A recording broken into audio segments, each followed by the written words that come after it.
Welcome everyone, one and all, to the first two races of the 2021 season of the Porsche Esports Carrera Cup Deutschland.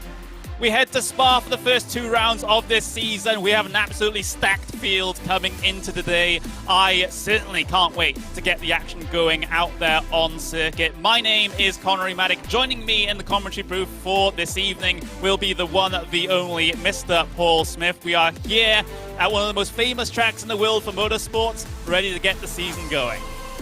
We certainly are. I'm really looking forward to this race. Always plenty of action happens around this circuit, especially with these cars and with how close these drivers are in terms of skill levels. Should be a cracker.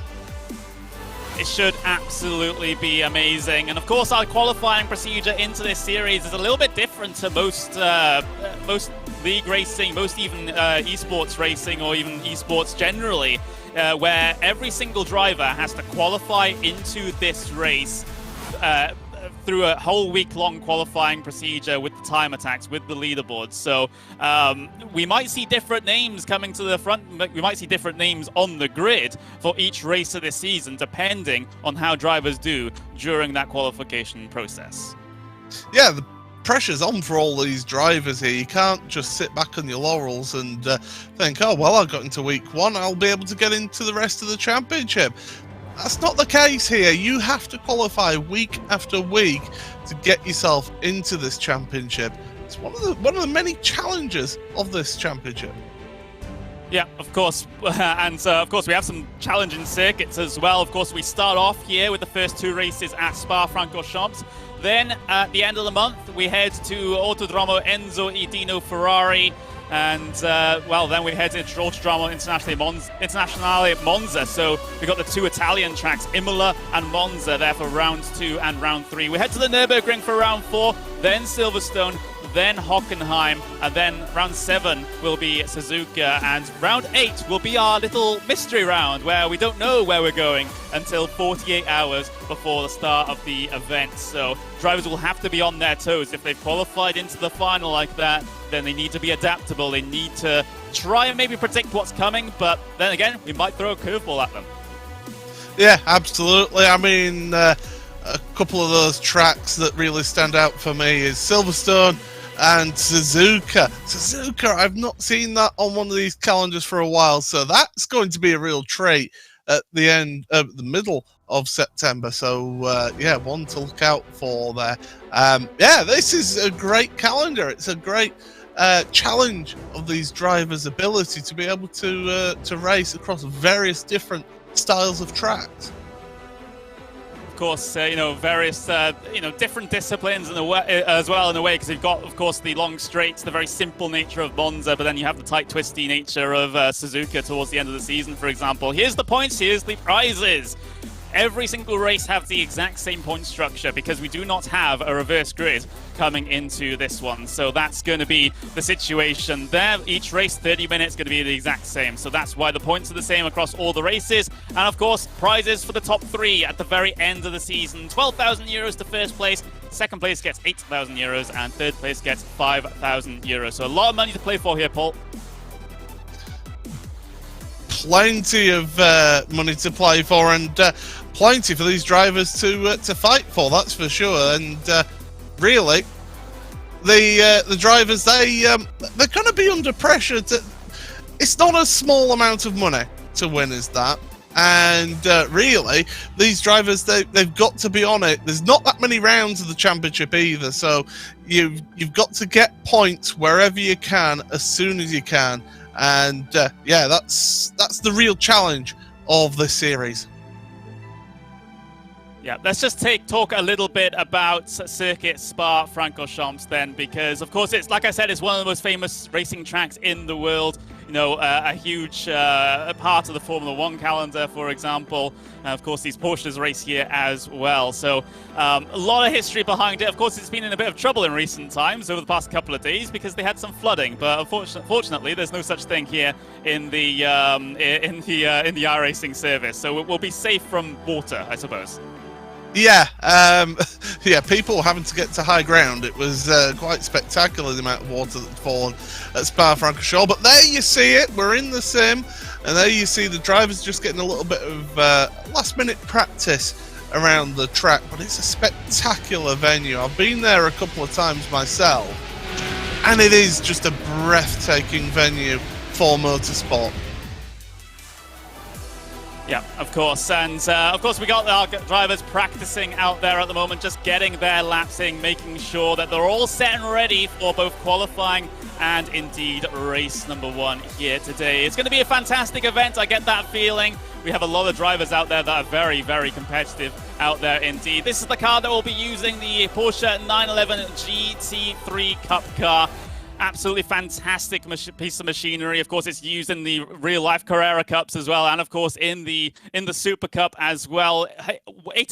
485 brake horsepower with a 60 semi-automatic gearbox. So there we go. That's the piece of machinery that we'll be using here for this season, and some of these drivers will be very, very used to it, of course, having competed in the Porsche Esports Carrera Cup.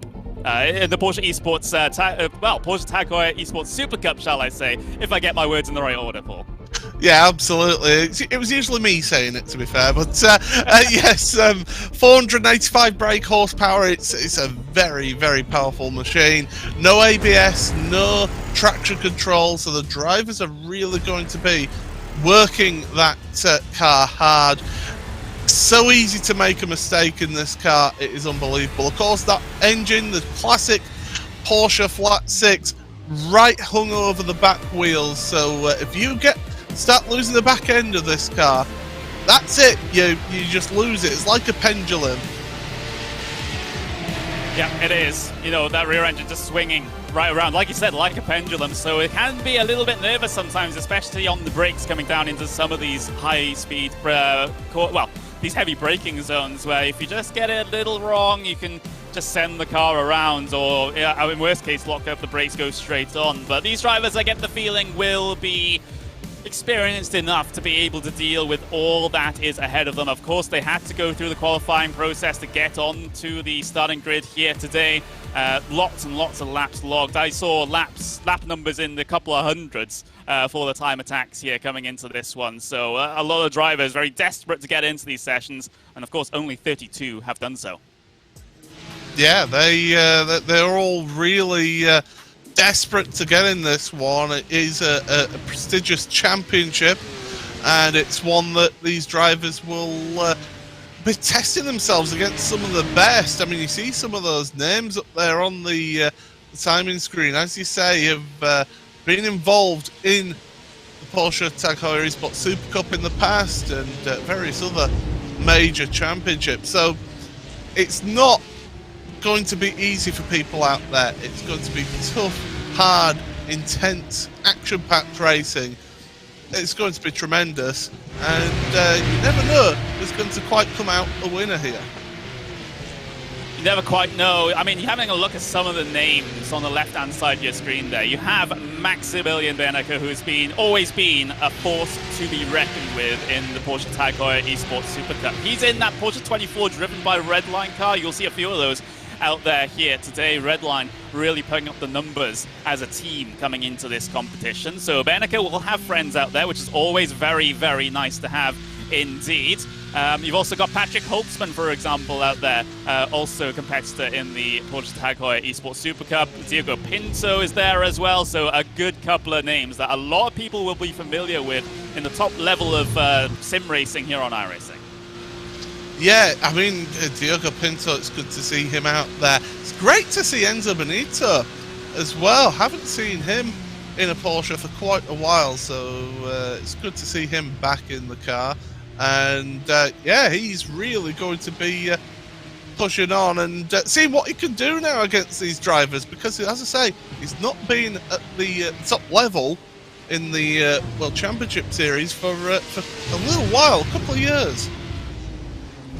Yeah, he has, and well, trying to make a return to the top level of competition here this time in the Porsche Esports Carrera Cup Deutschland. Remember, this is a pretty long season in the grand scheme of things, at least in sim racing. We'll be racing on and off until the 17th of October, which, Paul, I think you might know this, happens to be my birthday.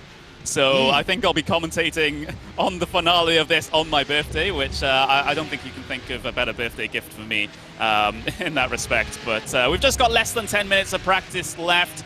And of course, you know, drivers just getting themselves used to how the track conditions are out there. Let's have a little look at the track conditions, in fact, because we've put the date of the race in the simulator to the same date as today, but practice started at 12 noon. So that's the current temperature conditions out there. 22 degrees Celsius in the air, 38 degrees Celsius on the track, partly cloudy conditions. So it might get a little hot, it might get a little slick out there. That temperature might rise a little bit before we get the start of race one. So drivers might have to be a little bit conscious of the tyre situation.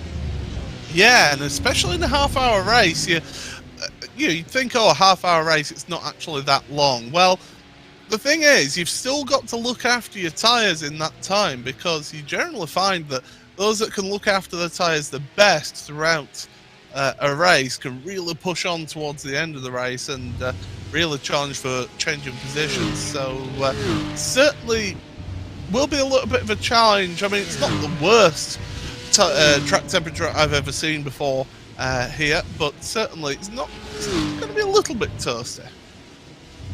Yeah, it just puts that little doubt in the driver's minds about, oh, maybe I do have to look after the tyres a little bit during these races. Of course, it's not that they're going to go off completely by the end of these races. They are only 30 minutes long, and the tyre life in these cars is a little bit longer than that. But again, it is just a thing that the drivers have to think about. You know, one driver might have been able to save the tyres a little bit more and is able to go for positions a little bit later on in the race compared to someone who has not taken the same amount of attention or put the same amount of attention towards their tyres. Remember, we will have live race stewards in this event as well. They'll be having a look at, in particular, track limits coming into this one. The drivers have been told that the curbs and the white lines denote the track limits here in this one.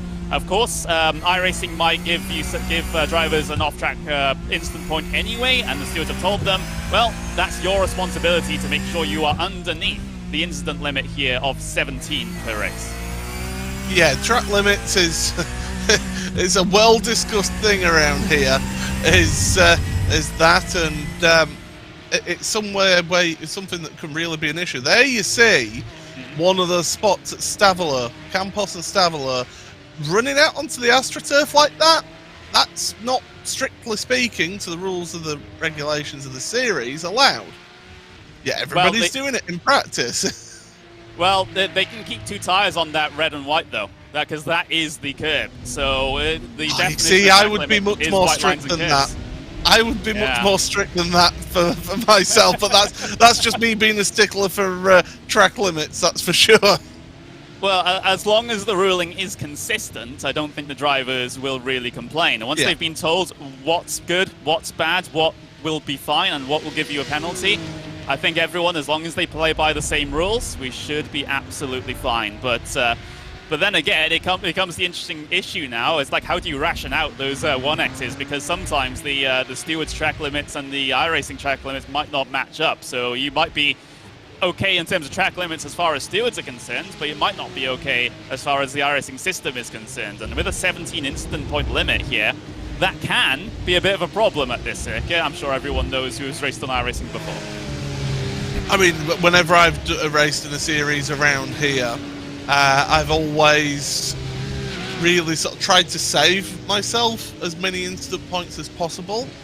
Keep myself involved in a battle, but just be cautious in that first half of the race. Then the second half of the race, you can be a little bit more liberal with the use of your instant points that are available in the iRacing service and use them up, so to speak. When it's a series like this, which is a private championship where it's not affecting your safety rating, you will see a lot of these top drivers do that sort of thing, go right up to the limit of the instant points, but not over it.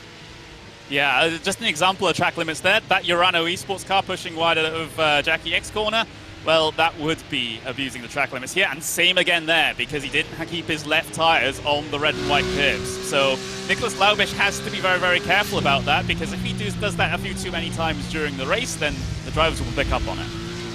Yeah. exactly. And the stewards are keeping a nice sort of hawk eye on it to see how it all goes. But yeah, the Urano Esports team, I've seen them in some of these higher up championships, so it's great to see them represented here with Nicholas Laubisch, and certainly be interested to see how they get on. It's a great way for championships, for teams to get involved in a series like this and be up against the best in sim racing, because you only improve yourself once you actually go up against the best. You see what they're doing different. You see more, you can compare yourself as to what you're doing compared to what those top drivers are, and you can then improve yourself and hopefully move up the field through the season that way. So it's great for anyone who's not maybe competed at the very top level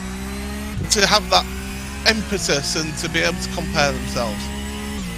So we're going to go and ride on board for a lap here with Nicholas Laubisch's Urano Esports car. He just negotiated his way through La Source, now into Eau Rouge and into Radion as you climb the hill. Careful with the curb on the left-hand side as you go over the crest there, because you can get yourself a slowdown penalty assigned automatically by the iRacing system. Then you have this long run then down the Camel Straight. This will be all of your slipstream opportunities and moves on the brakes in towards Lecum. Get yourself up over those curbs as much as you can here to try and swing that car around through those apexes, then get angled in towards Malmedy. Try and take as much track limits as possible in the exit there, but careful of the gravel before you hit the downhill section, downhill braking zone into Bruxelles. And Paul, you can take us through the rest. Yeah, get the car over to the right-hand side. Jack X corner. Car always wants to understeer through that corner because the track's dropping away. Plunge downhill towards Poor, the double apex left-hander, because you don't believe how steep this circuit is until you've actually been there. Get the second apex, carry the speed out of it, use the curb on the right-hand side there, move over to the left into the right and left. It's known as the Vanya or Piff Path, whatever. They keep on changing the name of it, doesn't matter. Use all the curb there, over to the left quickly for Campos, and then Stavolo. Stavolo is important. You need to carry the speed through this right-hander here to get the speed through here, and now it's flat out all the way to Blanchimont, where you will get on the anchors just a little bit, just a little tap of the anchors here. Impressive to see cars go through here. Down a gear. Car wants to understeer. He's understeered off the track there a little bit. Get the car over to the left-hand side, and then hard braking into the bus stop chicane. First gear for Nicholas through the right, and then the left onto the power. Very short blast to the timing line right there.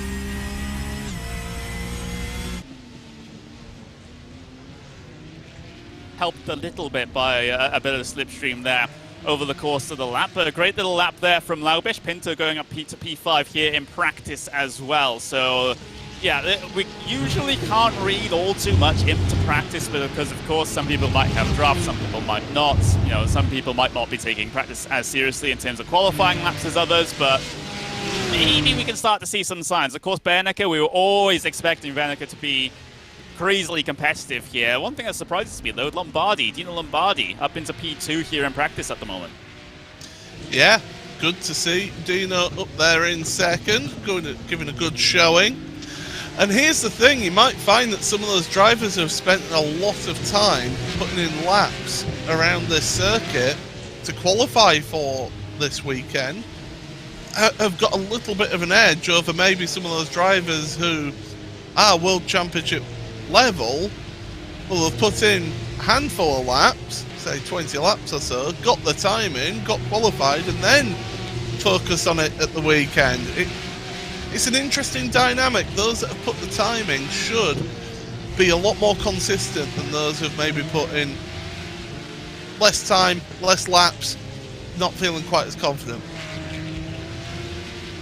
Yeah, that's the thing, because I know a lot of drivers who are actually using the time attack qualifying sessions as their practice sessions. for all intents and purposes. So if they did manage to put together a miracle lap that you say, oh, I could only do that in practice, well, if you use your time attacks as your practice, then that lap will count at the end of the day. But we are at the end of practice then. We'll be heading into our 10-minute qualifying session in just a couple of moments' time. Drivers will be all alone out there qualifying. They won't be trying to jostle position or track position or draft with each other. It's just them versus the track for 3 laps here today. And, well, we're just a couple of moments from sort of seeing where everyone stacks up in relation to each other outside of a time attack setting.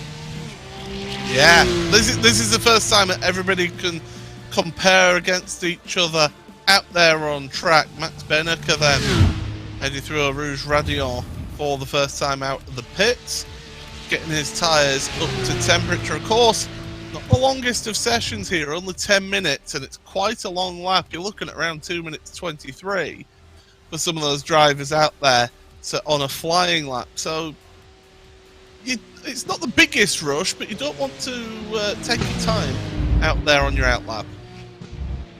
Yeah, this is probably going to be more a problem at this track more than any other due to the lap time being so long, so you don't really have much of a margin for error here in this one with regards to qualifying, because if you do take the toe back to pit lane, then you have to do an entire out lap before you can get your flying lap going. So this is the out lap here for the driver of the number 11 machine. Of course, that is going to be Maximilian Benneker, who topped the practice times just a little bit earlier on. So here we go then, through Pouhon, that exciting double left-hander down the hill here before you get that little straight bit of road before you head on the brakes in towards Le Fagnier. It's honestly one of my most favorite portions of racetrack in the entire world. That one is right up there next to Sector 1 at Suzuka. It certainly is good, and they did a fantastic job when they cut the circuit in half. Of course, the old circuit went straight on up at Le Camp, and it joined on here at the exit of Stavelot. So we're back onto the old circuit. A little bit of an engine problem there. That's not going to work out for you. And of course, that was the man who was in second place, Dino Lombardi. Second placed in the warm-up session. Having issues there with his engine. Yeah, that is... well, it's something you see that's new every day. Of course, you see Benneker just winding up for his lap here, just getting a little bit of weaving done before he can take that big swing in towards the last turn and across the line. Drivers, we're told at the driver's briefing that they're not allowed to go over the track limits there at the final corner to start their qualifying laps. That's what a couple of people did in time attack. Well, they're not allowed to do it here anymore, so that's the instructions handed down from on high by the stewards, so that they're going to be pretty strict on the track limits here. Here's Nicholas Laubisch then. He put in a surprising time at the end of practice. Let's see if he can put it together here in qualifying as well. Going uphill here. It is a very steep hill up towards Le Camp. You don't believe it until you actually visit the circuit. You can brake quite late here because it is an uphill braking. Gravity helps you in through the right and the left. Laubisch, keep it over to the left. Don't touch that curb on the left-hand side on the entry to Malmedy. It can unsettle the car. Keep it on the left-hand side here into Bruxelles. And Laubisch holding his line. You sometimes see that the second lap is the quicker of the 2 laps for these drivers because the tyres. The start of the lap here might not quite be up to temperature and pressure, although on a track this length, it does actually lend itself to you being able to qualify a lot quicker at the start of the first lap. Through Pouhon, not really challenging the outside curb in the middle of the corner. Fagnier or Piff Paff, whichever way you call it. It's quick chicane onto the powered. Watch it, careful on the corner exit there because you can get an instant point. And this is looking good so far here, Connery, for Laubisch. Looking pretty good. It's pretty tidy so far, I would say, for Nicholas. It's there wouldn't be a bad qualifying lap, I don't think, by the end of this one. But of course, we're still waiting for the first flurry of times to come through here. These will be the driver's first flying laps, and it's so important to get a banker here, get a baseline lap in that you can build off of for the final couple of minutes of the session. So that's the overall objective for a lot of drivers here on this first lap. Certainly the objective of the Urano Esports car of Nicholas Laubish, and he heads his way across the line now. What sort of lap time was it from Laubish? I don't think it was a valid one. So we can see on the left-hand side. Yeah, we can see on the left-hand side there, the times coming through. Beneneke and Vecchio, Holtzman, Dambeat, P1 through 4. How about that, especially for the red line guys? Enzo Benito, 5th as well. Don't miss him out. Yeah. As Carlos Fenalosa as well up in 6th place. Here's a 20 car of Fenalosa then. He qualified last year for the Porsche Carrera Esports Super Cup for the first time. Didn't have the best of times in that season. So now here's a chance for himself to really reset and get a good run in the Porsche. And looking good in that Logitech Altus Esports livery. Yeah. Altus Esports have a couple of representatives in this one, at least looking through the entry list and seeing all the liveries that had been submitted for this one. Of course, Fenalosa heading his way out of Bruxelles now with his best time, 1:23.822. 6th place in the qualifying order at the moment. Still lots of room to improve though, because you can see that Beneke is actually about 5.5 tenths of a second faster than him at the moment. So there's a lot of space there inside the top couple positions for other drivers to find some time and slot themselves in. Now this is where you've got that interesting dynamic of how they do things, because some have taken to the pits and are trying to then come out on a fresh set of tyres, where someone like Fenalosa is just out there on that same set of tyres, a second lap. Not quite working out for him at the moment. Now those that did go into the pits, they will be in a rush against the clock to be able to set the time, because of course in this type of qualifying, once that clock reaches 0, that is it. You do not get to finish the lap that you're on. So even if you if you follow other championships, well, that was definitely not going to count because he's gone all 4 wheels off of the curb there for Fenalosa. But if you've watched any other form of motorsport, or even the Porsche Super Cup, Porsche Formula 1 Super Cup in real life, and see their qualifying, they've got the ability to start their final lap and finish the time even if there's a second remaining. Here, as soon as it strikes 0, that's it.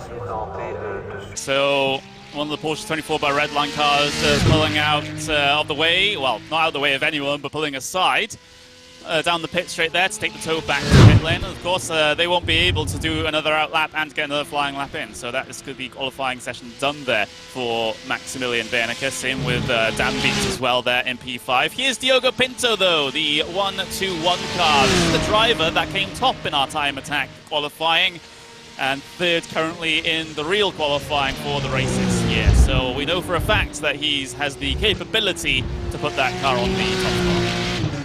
Pinto is quite an aggressive driver as well in races, so expect him to make some moves in this car as he's coming downhill. I don't think he's actually improving on his times looking at my time screen. He's certainly not set a personal best in the first sector here, so he's just trying to get a final lap time in here, but I don't think it's going to be an improvement. I think that first lap was the prime lap for the tyres here today with the conditions. Yeah, it certainly seems like the case. These tyres can be quite sensitive as regards to what the perfect operating window is, what the perfect temperature, perfect pressures are to be able to go fast. And of course, you know, towards the end of the 3 flying laps here, if you do them all one after the other, then the tyres are kind of past their absolute prime at that point. So yeah, it's something drivers should have played around with in practice, and should have just kind of tried to find where exactly they needed to be with regards to the tyres here on the qualifying laps. But Diogo Pinto, 53 seconds left remaining in this session. He'll head his way through Blanchimont here for the final time in qualifying. and then look to go heavy on the brakes in towards the bus stop. He will be able to get this time in, but it's just a matter of what the time will be. It's a 2:23.431 is his personal best. Is he able to go better? Is he able to challenge the top 2 cars? Across the line he goes. A 1:23.612 is not going to be enough. A good couple of tenths of a second shy there, and all of a sudden, that is the end of qualifying here, Paul. Yeah, really interested to see how that qualifying panned out, and yeah, this is going to be a very interesting start to this race. Here we go. Here's our starting grid for race number 1 of the Porsche Esports Carrera Cup Deutschland. Maximilian Bernecke, pole position, and it's a Porsche 24 driven by Redline front row lockout with Gianni Vecchio in P2 as well. Diogo Pinto P3 with Patrick Holtzman P4. Christopher Dambeat P5 makes 4 Redline cars inside the top 5 positions, or 6 Redline cars in the top 6 if we include Enzo Benito there down in P number 6. Tim Matska in P7 with Alexander Tiber in P8. Carlos Fenalosa P9 with David Williams in P10 for Coanda. Ricardo Rico P11 and Ricardo Ferreira for Anage competition there in P12. Andre Martins from Yasheet in P13. Carlos Dieguez in P14. Yannick Lapchan P15. Keanu Bushman P16. Jimmy Antunes and Dino Labati will round out the top 18 cars. Alberti, Laubish, Scrivens, Erang, Wagner and Valero will bring things down to your P24 spot. And then those drivers at the very back of the starting grid here today: Alfredo Mallo, Daniel Muth, Alessandro Pruzzi, Simon Amosa and Dylan Ledoc there in P29 as your final starter. Final start of that set of time though, because our actual full last row of the starting grid will be Adam Volkovic and Sergio Ferrario, as 31 cars will take the start here today. Everyone getting themselves the gridding procedure underway there on the Grand Prix pits here at Spa-Francorchamps. Of course, we had the option to start on the way down in towards Eau Rouge and Radion using the classic pits as well, but I think it would be a little bit more chaotic doing it this way around as opposed to that particular option. Drivers getting themselves ready then. Well, they're almost entirely ready. We are just a good handful of seconds away from the very start of this event. As the start of a new season in the Porsche Esports Carrera Cup Deutschland. This time on iRacing. It's just about to start here at Spa for race number 1. The engines come alive before we go racing here at Spa-Francorchamps. And there we go as they all roar by the starting camera here in towards La Source for the first time. Big battle for P3 though, as we see a good couple of cars. That's Diogo Pinto on the inside of Gianni Vecchio trying to rob P2 away in the early running here, but Pinto hasn't got the run of speed down in towards Eau Rouge and Radion this time around. He'll have to surrender position. You see Patrick Holtzman in the back of shot with Christopher Dambeats also following in line. There's someone had a massive off there through Eau Rouge and Radion. I didn't quite spot it, but there was a whole bunch of smoke.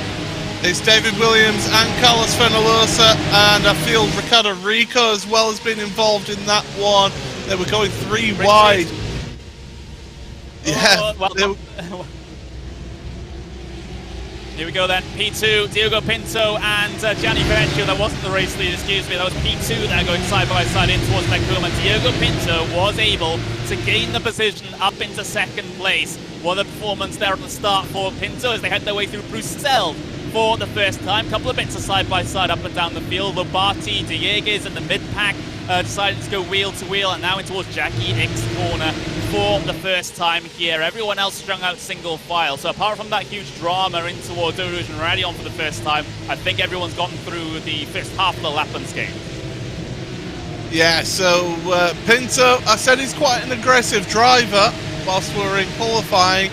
Well, he certainly showed that, being able to get ahead of Gianni Vecchio. Don't count out Gianni out of this one. He's going to be playing that patient game, that's for sure. The question is now, can Pinto get with and pass Max Bernecke? That's a good question here. Is Max going to try and drive away at the front of the field, get some help from his teammate, because he's got an absolute ton of them. As he's pointed out, 5 of the top 6 all Team Redline drivers, so they've got a good showing here. As look at this shot, the cars, well, some of them maybe pushing the track limits a little bit, taking one on the opening lap, under the brakes, then Vecchio not quite able to get with Pinto though. So the end of the first lap then, as they all snake their way in through the bus stop here for the end of the first lap. Couple of bits of side by side at the very back of the field there. 27 minutes, 26 seconds left remaining in the race here. Hopefully we can pull up that scoring tower on the left-hand side. There we go. Maximilian Bernecker leads with, from Pinto, from Vecchio, from Holtzman, from Dambeats. That's your top 5 cars here today. Benito in P6, Tiba in P7. So it seems like Team Porsche 24 by Team Redline is a force to be reckoned with here in the early runnings. They've got a massive handful of their cars at the very front of the field. Pinto's really the only one that's mixing it in with them. Yeah, he's the lone wolf in all of this. He's got the slipstream. And this is what you're going to see with this car. Up the Camel Straight. You don't want to be too close when you're going through Eau Rouge and Radion, but then getting the run up over the top of the hill, using that slipstream up the hill towards Le Combe, and that will help you in this race. We will see changes of positions, that's for sure, but definitely Pinto's got an opportunity. The question is, does he wait or does he just go for it straight away? That's a big, big question, especially this early on in the event. But let's take a look back then and see what happened. Oh, boys, come on. 3 wide into Eau Rouge on the first lap. What are you guys doing? Big, big impact there for the number 20 Altus Esports car of Carlos Fenalosa. David Williams was also caught up in that as well. Yeah, I don't think that was a great idea from any of those 3 to do that into Eau Rouge for the first time. Second corner of the season, you're going 3 wide into it, and it's known to be dangerous. That's a little bit suspect.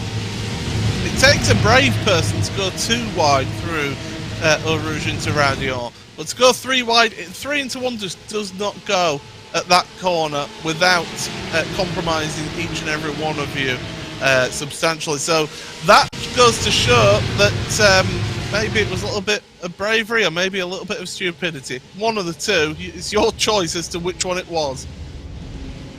Yeah, well, of course, the stewards will be having a look at that. Under investigation is the car number 20 and the car number 51 on the first lap there. So that is the Carlos Fenalosa and number 51 Ricardo Rico currently under investigation for lap 1, turn 2. So that was the incident that you saw. But given how most of those cars didn't come out unscathed in terms of that one, I'm not sure what would be appropriate punishment, to be honest. But we're running on board with Alexander Tiba here. You can see the view of him working at the wheel with his Team Redline shirt on. Let's see what he's able to do about those cars ahead of him, most of which are his teammates. So hopefully he's a little bit, to make sure the team cohesiveness is there. It doesn't pull off any rash moves. But here comes Diogo Pinto then to the inside for the race lead. Bernecker is able to hold on, but Pinto isn't afraid to show the nose into these corners. Yeah, it was that slipstream up the Camel Straight. It's the favourite overtaking opportunity for these drivers in this car to get that run out of Radion and up the hill, up the Camel Straight. So that is the best opportunity for these drivers out there to try and get a move out there. You can make moves elsewhere. Into the bus stop chicane is another favourite as well. But using that slipstream, using that draft really is the best opportunity for them out there. And that's what Pinto's doing. He's showing his nose and he's saying, look, Max, I'm sticking with you and I could make a move at any time. Yeah, and these races are, well, relatively long in the grand scheme of things, at least from what we're used to seeing in these Porsche events here on iRacing. So, it's basically 2 feature events from the Super Cup, right? You're well known for commentating on that one, Paul. It's basically doing that, but twice. And these drivers, a lot of them will be used to this. I mean, this for me, in the world of motorsport, this is a sprint race anyway. 30 minutes is not anything but a sprint race, really. So you've got to be on it from minute 1 to minute 30, and you've got to bring that. Now, one thing that has happened here, Enzo Benito And we'll see a replay up at, this is up at Le Combe. Got his line wrong, got his braking wrong, locked up a brake, drops down a position, so he's down to 7th place now. Alexander Tiber has moved ahead of him, and in fact they've got a little bit of a gap. So it's the front 5 that have got a gap. Now Benito's under pressure from Martins and Matske. Yeah, so Andre Martins actually looking slightly to the inside there, going through last. So someone's around at the hairpin. Who's that? As they'll try and get their car going. Yeah, that's Keanu Bushman from Maniti Racing. Careful with the rejoin into traffic there. I know he wants to try and defend the position, but the stewards will be looking at rejoins here in this one. I'm just trying to see what exactly happens, though, into La Source. I think Bushman might have just lost it all on his own, in fact. Here's the race lead. Pinto to the pointy end.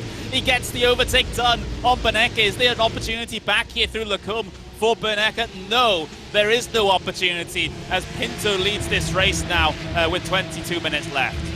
I don't think Max will be too panicky, though. I think he'll be quite happy, actually, to not be punching a hole in the air for the rest of this gaggle of cars to be able to do. So he'll sit behind Pinto, keep the pressure on, keep him under pressure, because Pinto, as I say, he's quite an aggressive driver, can be prone to 1 or 2 mistakes as well. Here's Bushman, loses the back, half loses the back end, and then gets tagged round for extra measure there.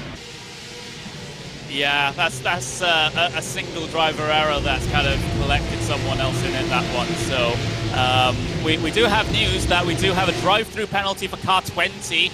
Carlos Penalosa, the Altus Esports car that was involved in that early incident, a drive-through penalty for causing the incident, the 3 wide, in towards the Eau Rouge section on the first lap. But they've taken the tow back to pit lane, so I doubt they're even going to be able to get out and serve that penalty. But remember, you do have a penalty point system here in this series, just like FIA Super License points. You do get points on your license, for instance, like that. So that'll be at least 1 or 2 points there for Carlos Penalosa in the first round.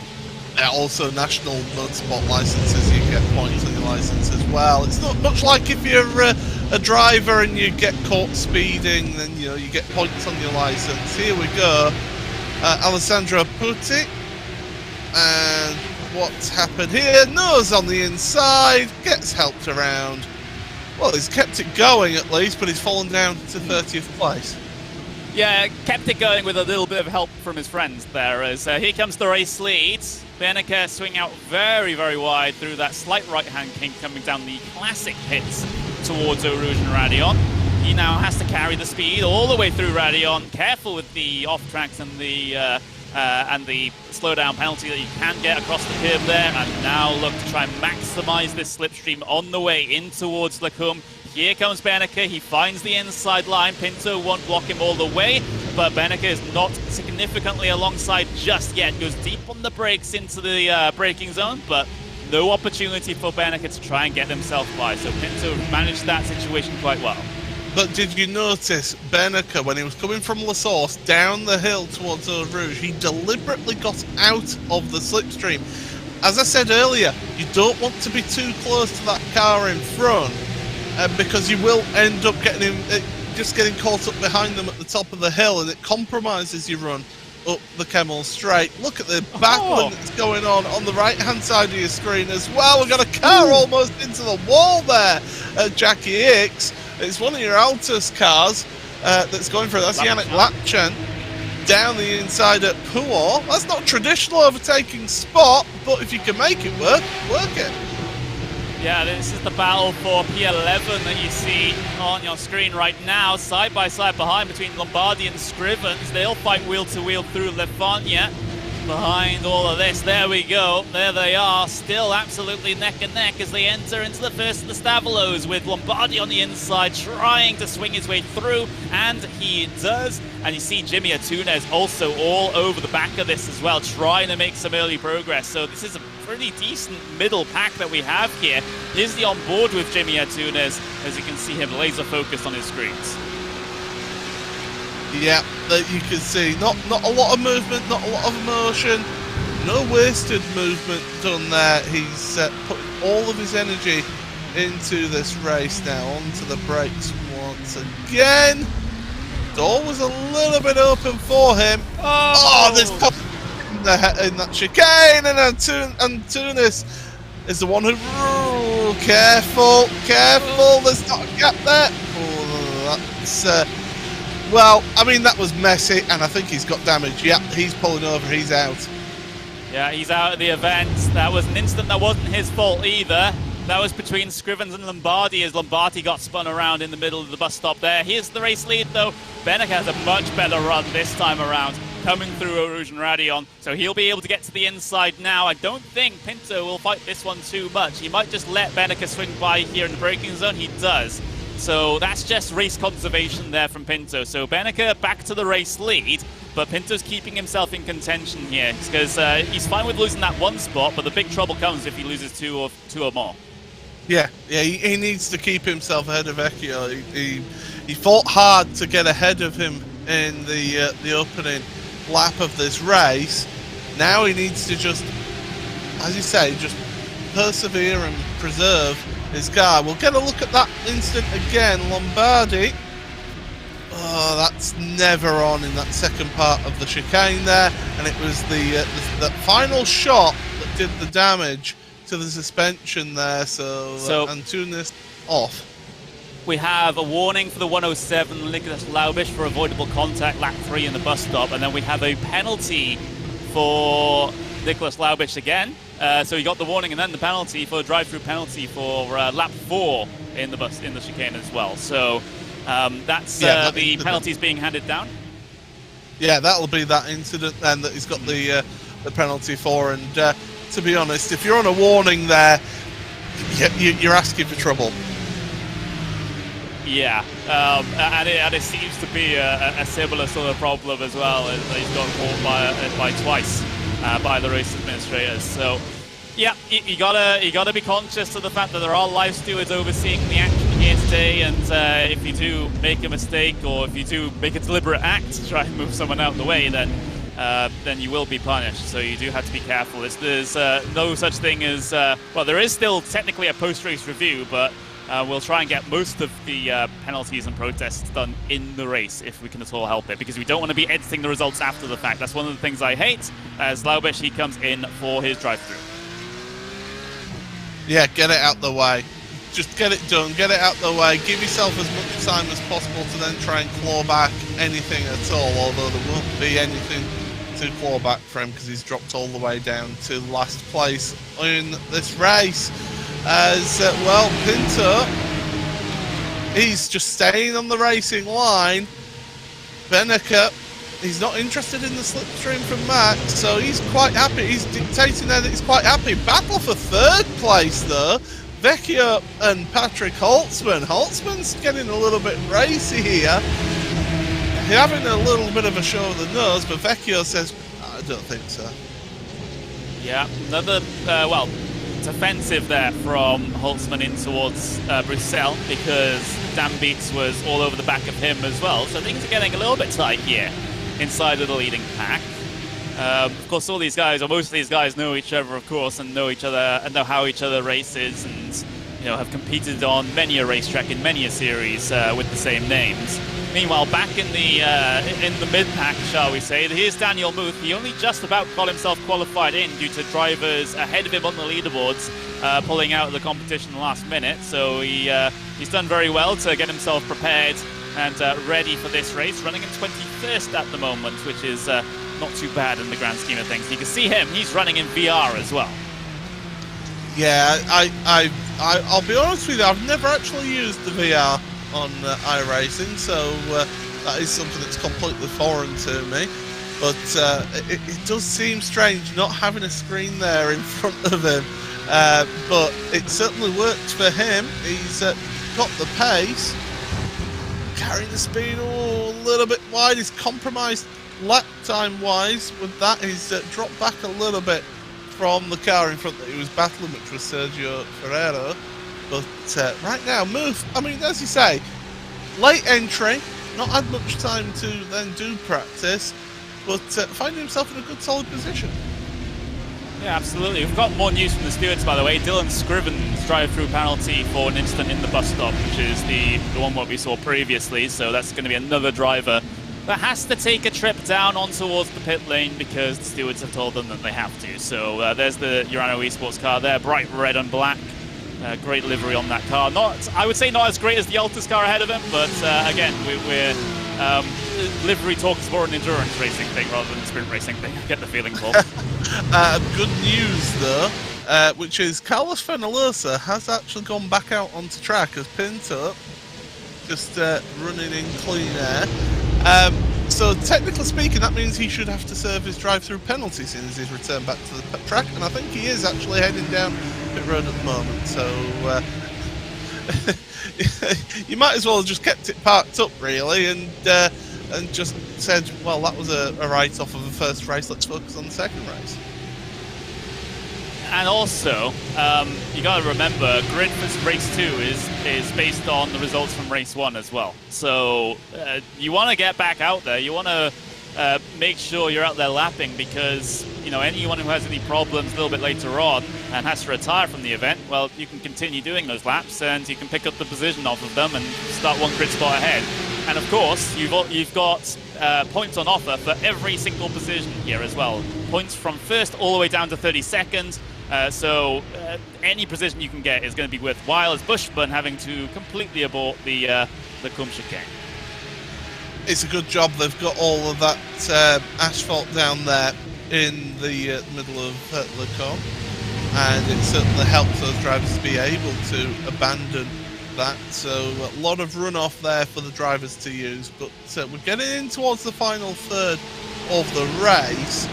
I've got to wonder here, Pinto, when does he make the move? Because he doesn't want to make it too early and give Max then the slipstream for the end of the race. But then, do you risk it on the last lap when Max is going to be super defensive and risk not getting past in the end? A little bit of a scrap between, I believe there was Matska and Benito there, a little bit deeper in the pack. So, yeah, that might be a bit of a concern. The back in that second train, I would say, as this is the first one. 1, 2, 3, 4, 5, 6 cars strong, just about, on the way in towards the Eau Rouge and Radion section for the 9th time in this event. And again, this is where all the planning happens here, Paul, because this run right here is going to be very, very crucial coming on to the final lap. Where do you want to be? Do you want to be ahead? Do you want to be behind and getting the slipstream in towards Le Cum to be able to make the pass? Right now, drivers are holding their cards close to their chest for sure. Yeah, it always produces great racing, the Spa-Francorchamps, and you always end up with a last lap shootout. That's without a doubt.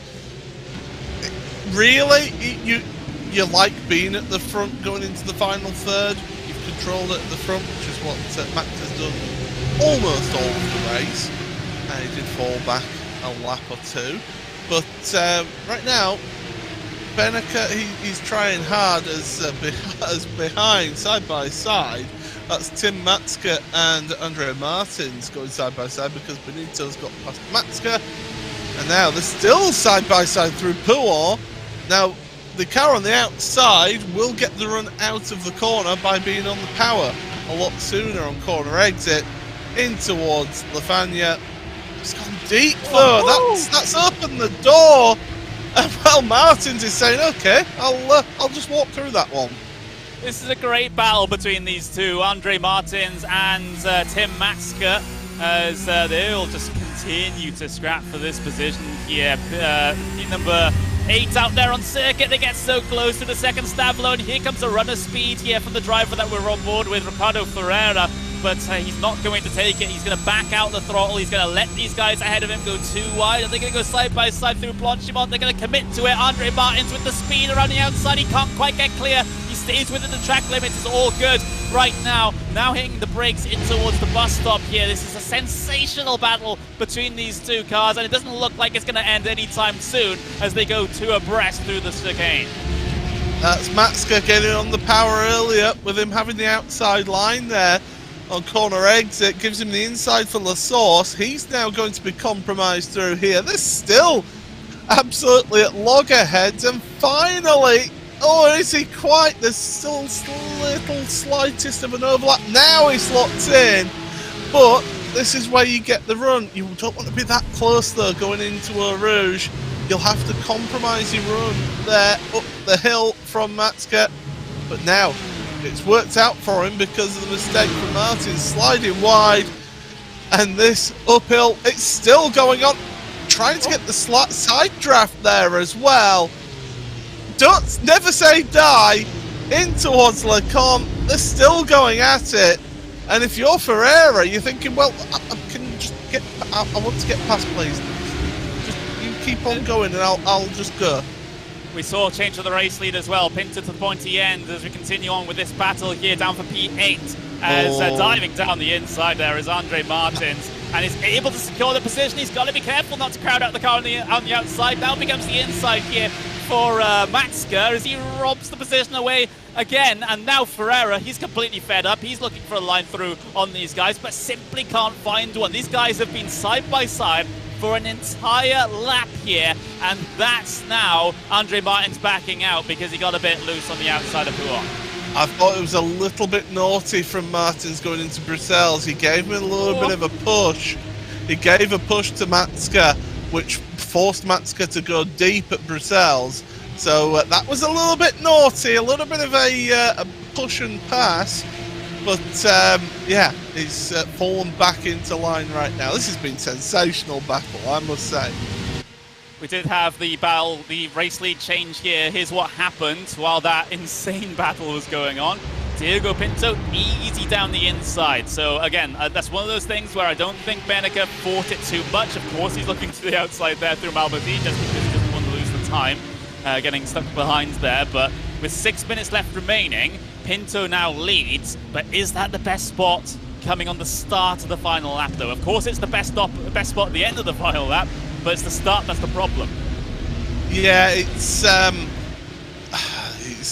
you can defend to a degree though if you're in front going on the final lap. Before then, you can sort of run that and run the risk of being in second place and really try and give it, but these two are not giving up, are they?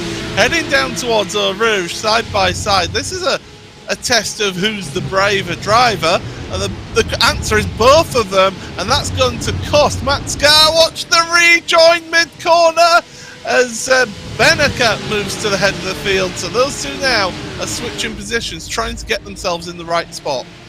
That could have ended so much worse though in that battle on the left-hand side there, as they could have come together. Well, they did come together through Eau Rouge Radion, but no driver spun out, no driver found a tyre barrier, so everyone was able to continue on as they were, albeit with a couple of lost positions there for those drivers. But yeah, this is within 5 minutes at the end of race 1 now. Remember, we have an entire other race going on after this as well, with a 10 minutes break. So this is definitely not getting towards the end of the racing that you'll see here today. Make sure you stick around for race number 2, because if it's anything like this, then we're in for a treat.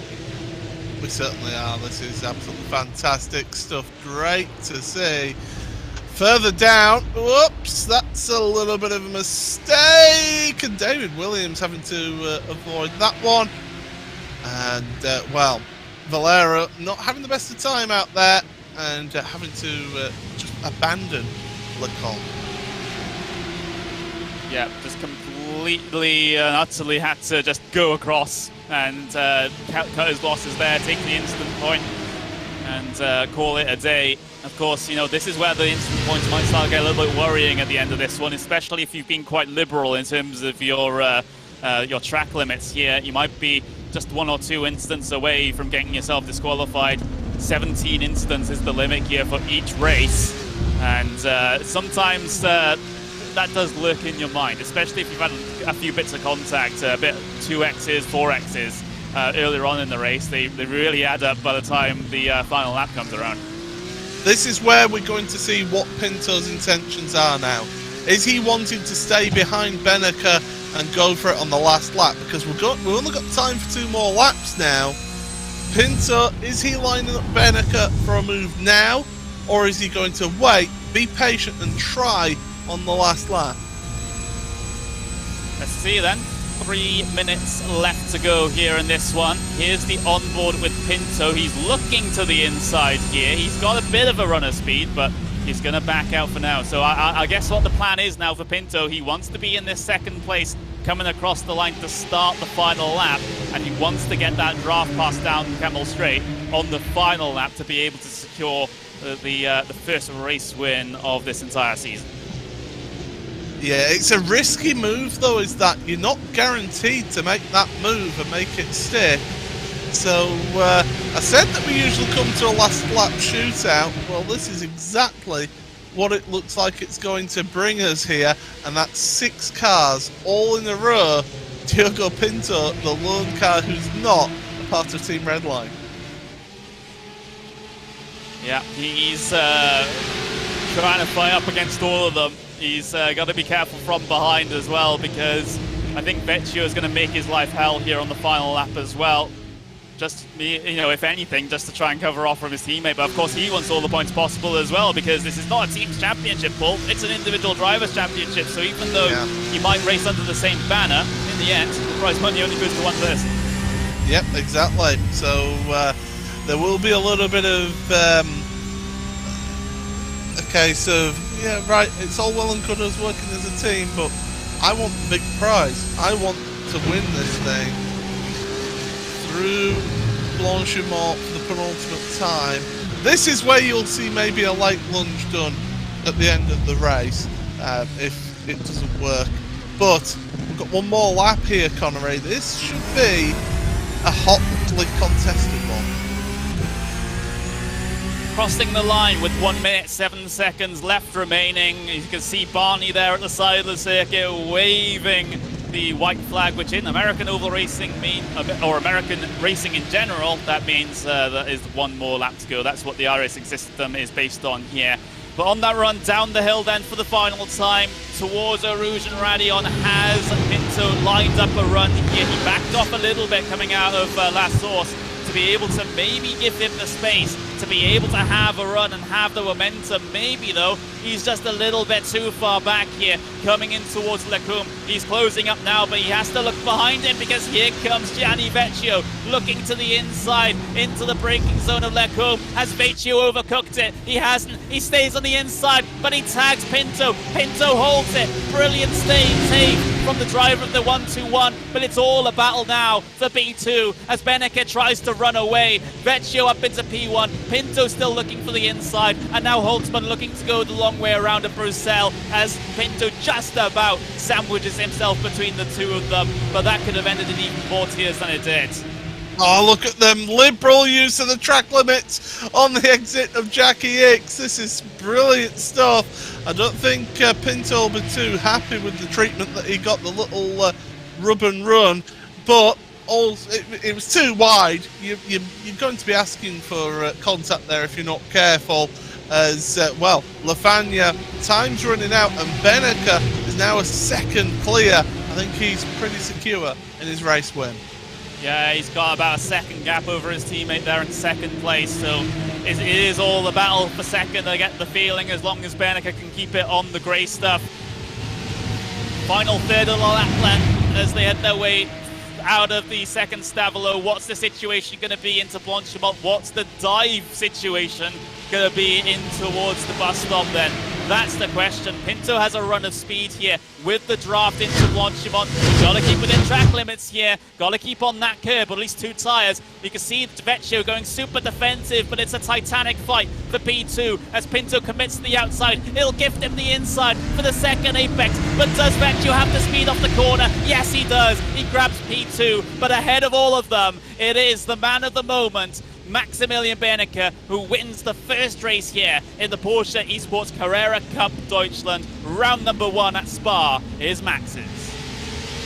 He timed that absolutely to perfection and really worked that one out. And that's the risk that you take if you're Diogo Pinto, of not going for that move on the lap previous. He could have got the slipstream and got ahead.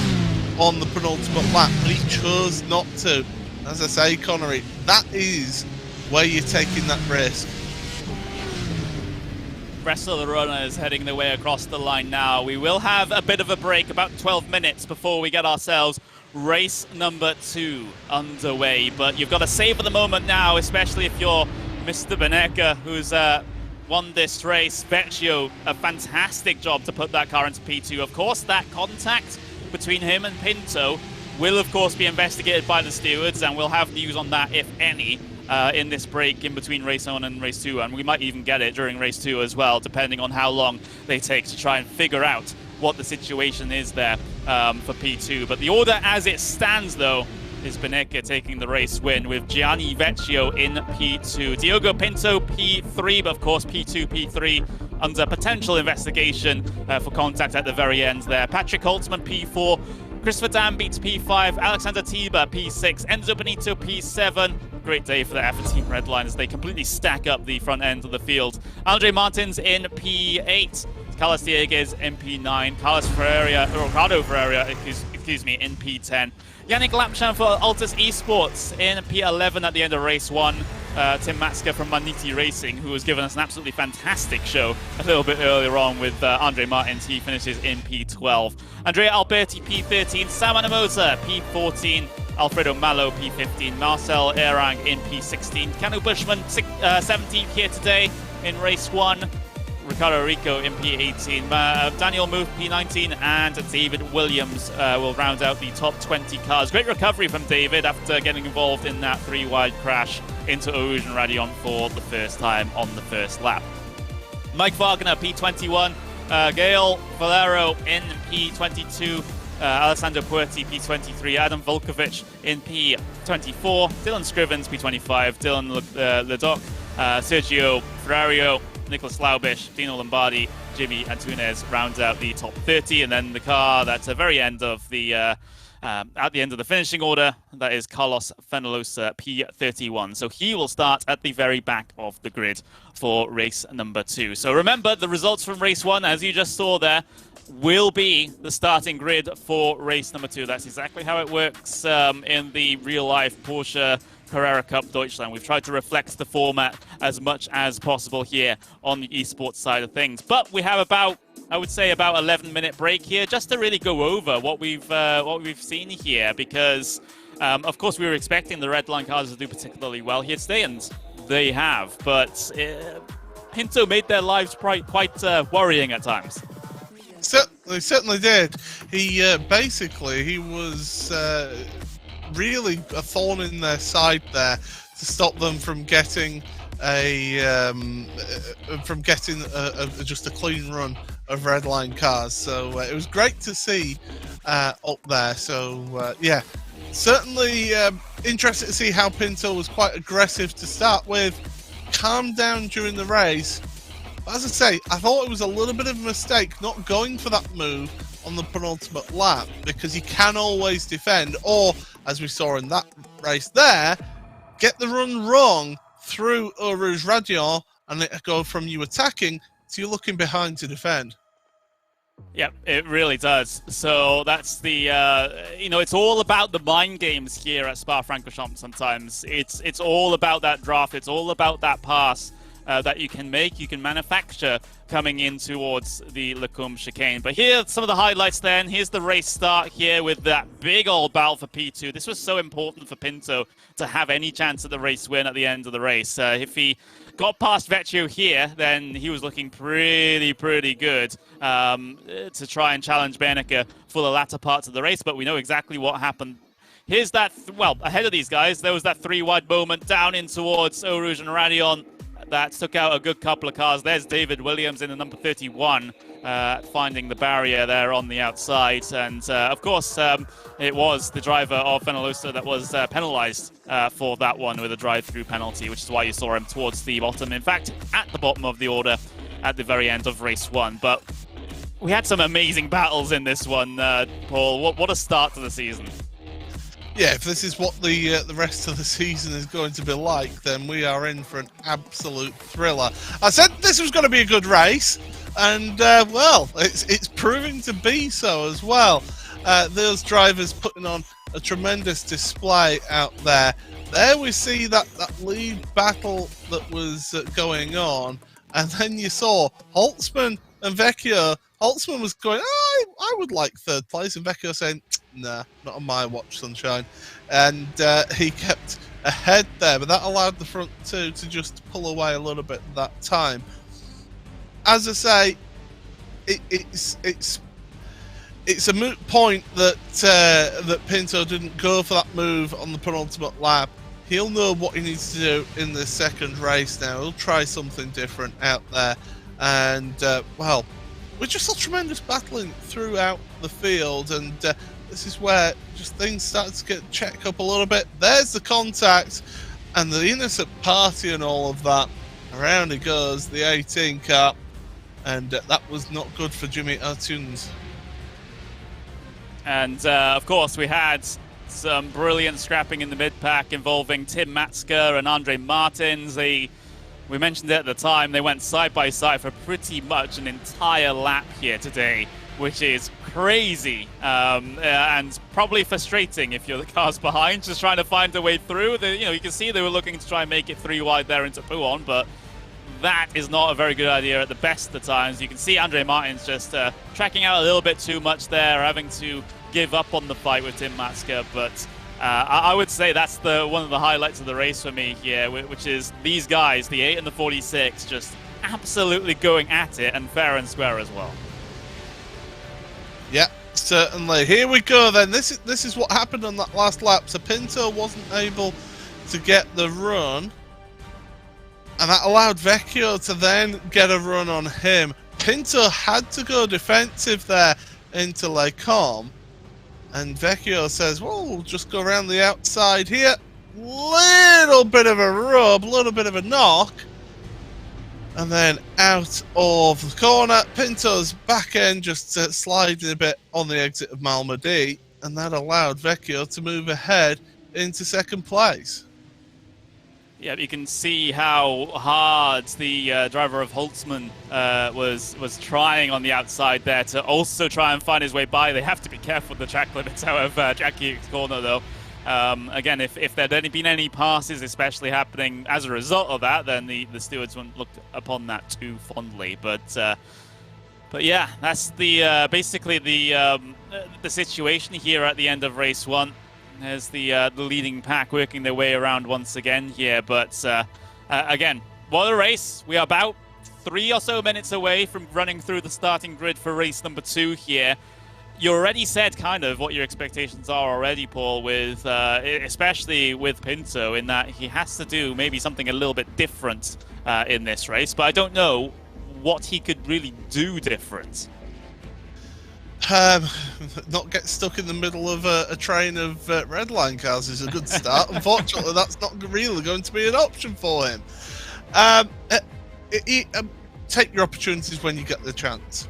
I think that's going to be the key for it, and I think he maybe will look at that and think, if I'd have taken that chance on the penultimate lap, I could have maybe have defended. It's not, if is the biggest word in motorsport. And it proves that way time and again. And Vecchio will be trying that. But right now, Berneke, if you're Berneke, well, that's race 1. That's a ton of points in your pocket, 50 points in your pocket there for winning that race. Get yourself a double win here, perhaps. That's certainly a possibility. Maximum points score coming out of race day number 1. That wouldn't be too bad, would it, for the driver of the number 11 Porsche 24 by Redline car? Of course, you know, he's had his trials and tribulations in the main Esports Super Cup season, you know, going up against the likes of Josh Rogers, Mitchell de Jong, and Sebastian Job, but those drivers not competing here this week. So that changes the game somewhat for Max. He doesn't have some of his closest competitors in normal racing here racing in this series, at least for this week. So maybe it'll be a little bit of an easier time for him. Potentially. So, yeah, it potentially makes life a little bit easier. So you never know. Berneke, he's a talented driver. You don't compete for and win world championships like you did in the GT World Championship by accident. You don't win those things by accident. So yeah, he didn't have the best of run of form in the Porsche Carrera Esports Super Cup, but this is an entirely different series. This is an entirely different championship. He could focus his attention on this and really push on and try and make a claim for this championship. Lots of drivers will be hoping for that, though. Diogo Pinto, one of them. The rest of the Redline guys also looking for a title as well. You know, like I said during the race, this is an individual championship. Teams are just there to look pretty on our overlays and on the cars. You know, there's no teams points here. So it's all individuals at the end of the day. It's driver versus driver, and sometimes some tensions in some teams can build up over the course of a season as a result of that one. But the 10-minute warm-up in between race 1 and race 2 has now expired. We'll get you the starting grid for race number 2 in just a couple of moments' time once we get switched over to that race session. Thank you very much, everyone, for joining us for both qualifying and race 1. Let's have a fantastic race number 2 then, shall we? Here's the starting grid. It's the results from race 1. So Maximilian Berneke P1, Gianni Vecchio P2. That's the starting grid here today. And then Diogo Pinto P3, Patrick Holtzman P4, Dan Beats in P5, and Tiba in P6. Enzo Benito lines up P7 with Andre Martins in 8th, Carlos Dieguez P9, and Ricardo Ferreira in P10. Yannick Lapchan and Tim Matska will consist of road number 6 there. Andrea Alberti and Simon Amosa will bring things down to P14 with Alfredo Malo and Marcel Erang in P15 and 16 respectively. Then towards the back half of the grid, you've got Keanu Bushman and Ricardo Rico, P17, 18. 19-20 goes to Daniel Muth and David Williams. Then Mike Wagner, Gail Ferrero in P21, 22. And then those at the final couple of rows of starting grid, Alessandro Puozzi, Adam Volkovich, and then you have a look back at Dylan Scrivens, Dylan Ledoc. You got Sergio Ferrero, Nicholas Laubish down there, P27, P28. Then Dino Lombardi, P29 to start this one, with Jimmy Atunes in P30, and Carlos Fenolos's Altus Esports car, number 20, starts on that final grid spot. Or a road all to his own, but hopefully he's not alone for most of this race, just like he was down on pit lane in race number 1. So drivers getting themselves to the starting grid just very quickly, Paul. This lap 1's going to be interesting, isn't it? Yeah, this is going to be very spicy, but you can't win a race on lap 1, but you can certainly lose it, that's for sure. And these drivers, they know that. They won't be trying too many crazy things. Hopefully we won't be seeing 3 wide into Eau Rouge again, but certainly we've got plenty of opportunities for action in this race. I can't wait for it. Drivers are all ready and raring to go now. We had a fantastic race number 1. Let's see what race 2 has to offer here at Spa-Francorchamps in the Porsche Esports Carrera Cup Deutschland. They get the signal, they get the green light, and we're off the way down in towards La Source for the second time this evening, as they'll head 2 by 2, at least in the mid-pack, in through La Source. Diogo Pinto holding on to P3 over Patrick Holtzman, but it's all jostling for position further back, as we've had a big incident there at the very tail end of the field. Multiple cars spun around. Oh, Rico's involved again. He was involved in that incident at Eau Rouge on lap 1 of the previous race. Well, he didn't even make it to Eau Rouge without getting an incident involved there at La Source. But up the hill, Pinto is going super aggressive straight away. He looks to the outside of Vecchio in towards the first apex of Lacombe. He tries to carry the momentum around the inside. Got to be careful with the contact through the second apex here.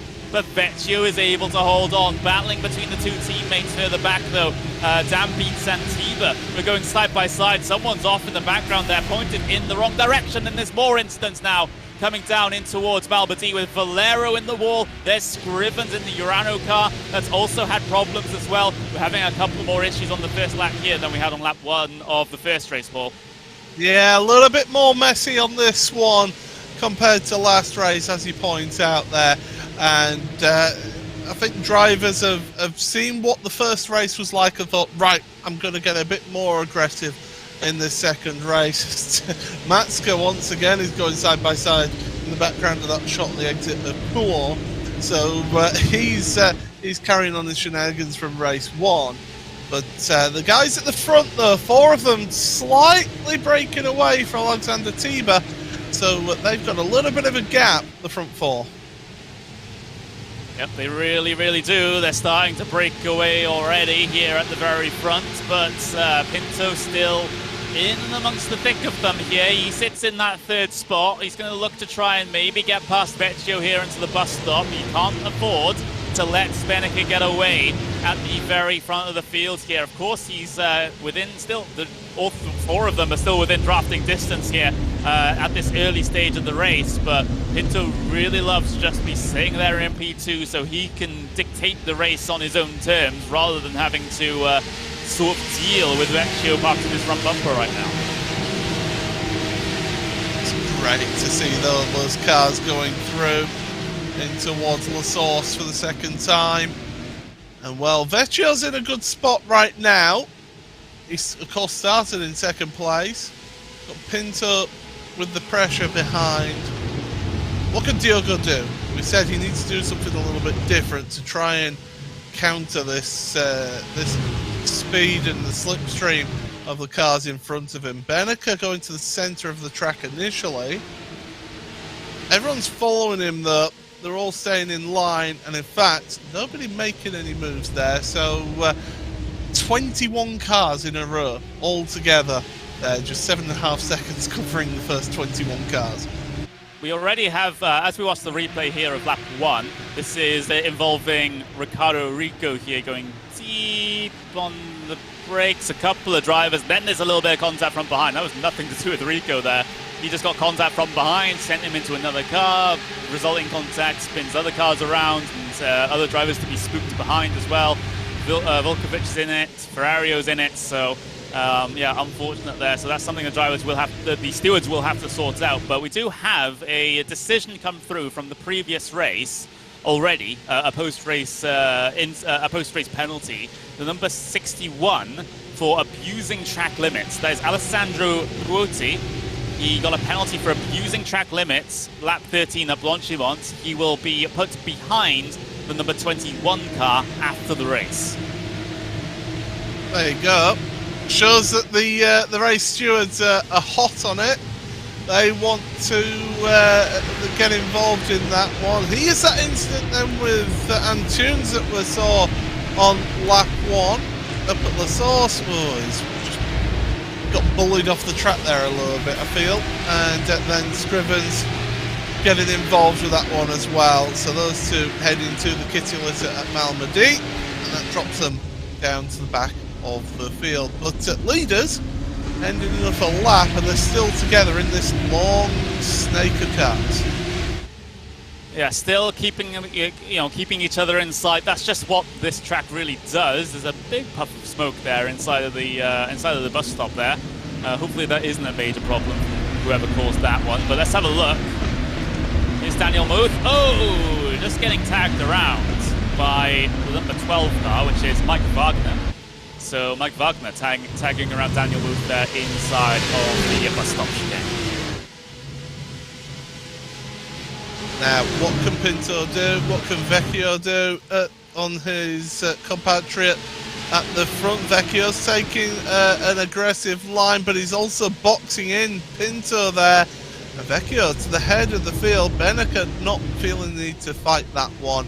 And to be honest, with the way that the last race went, he knows, does Benica, that he can just play that game, let the other car go in the lead. Why not? I'll sit behind you. All right.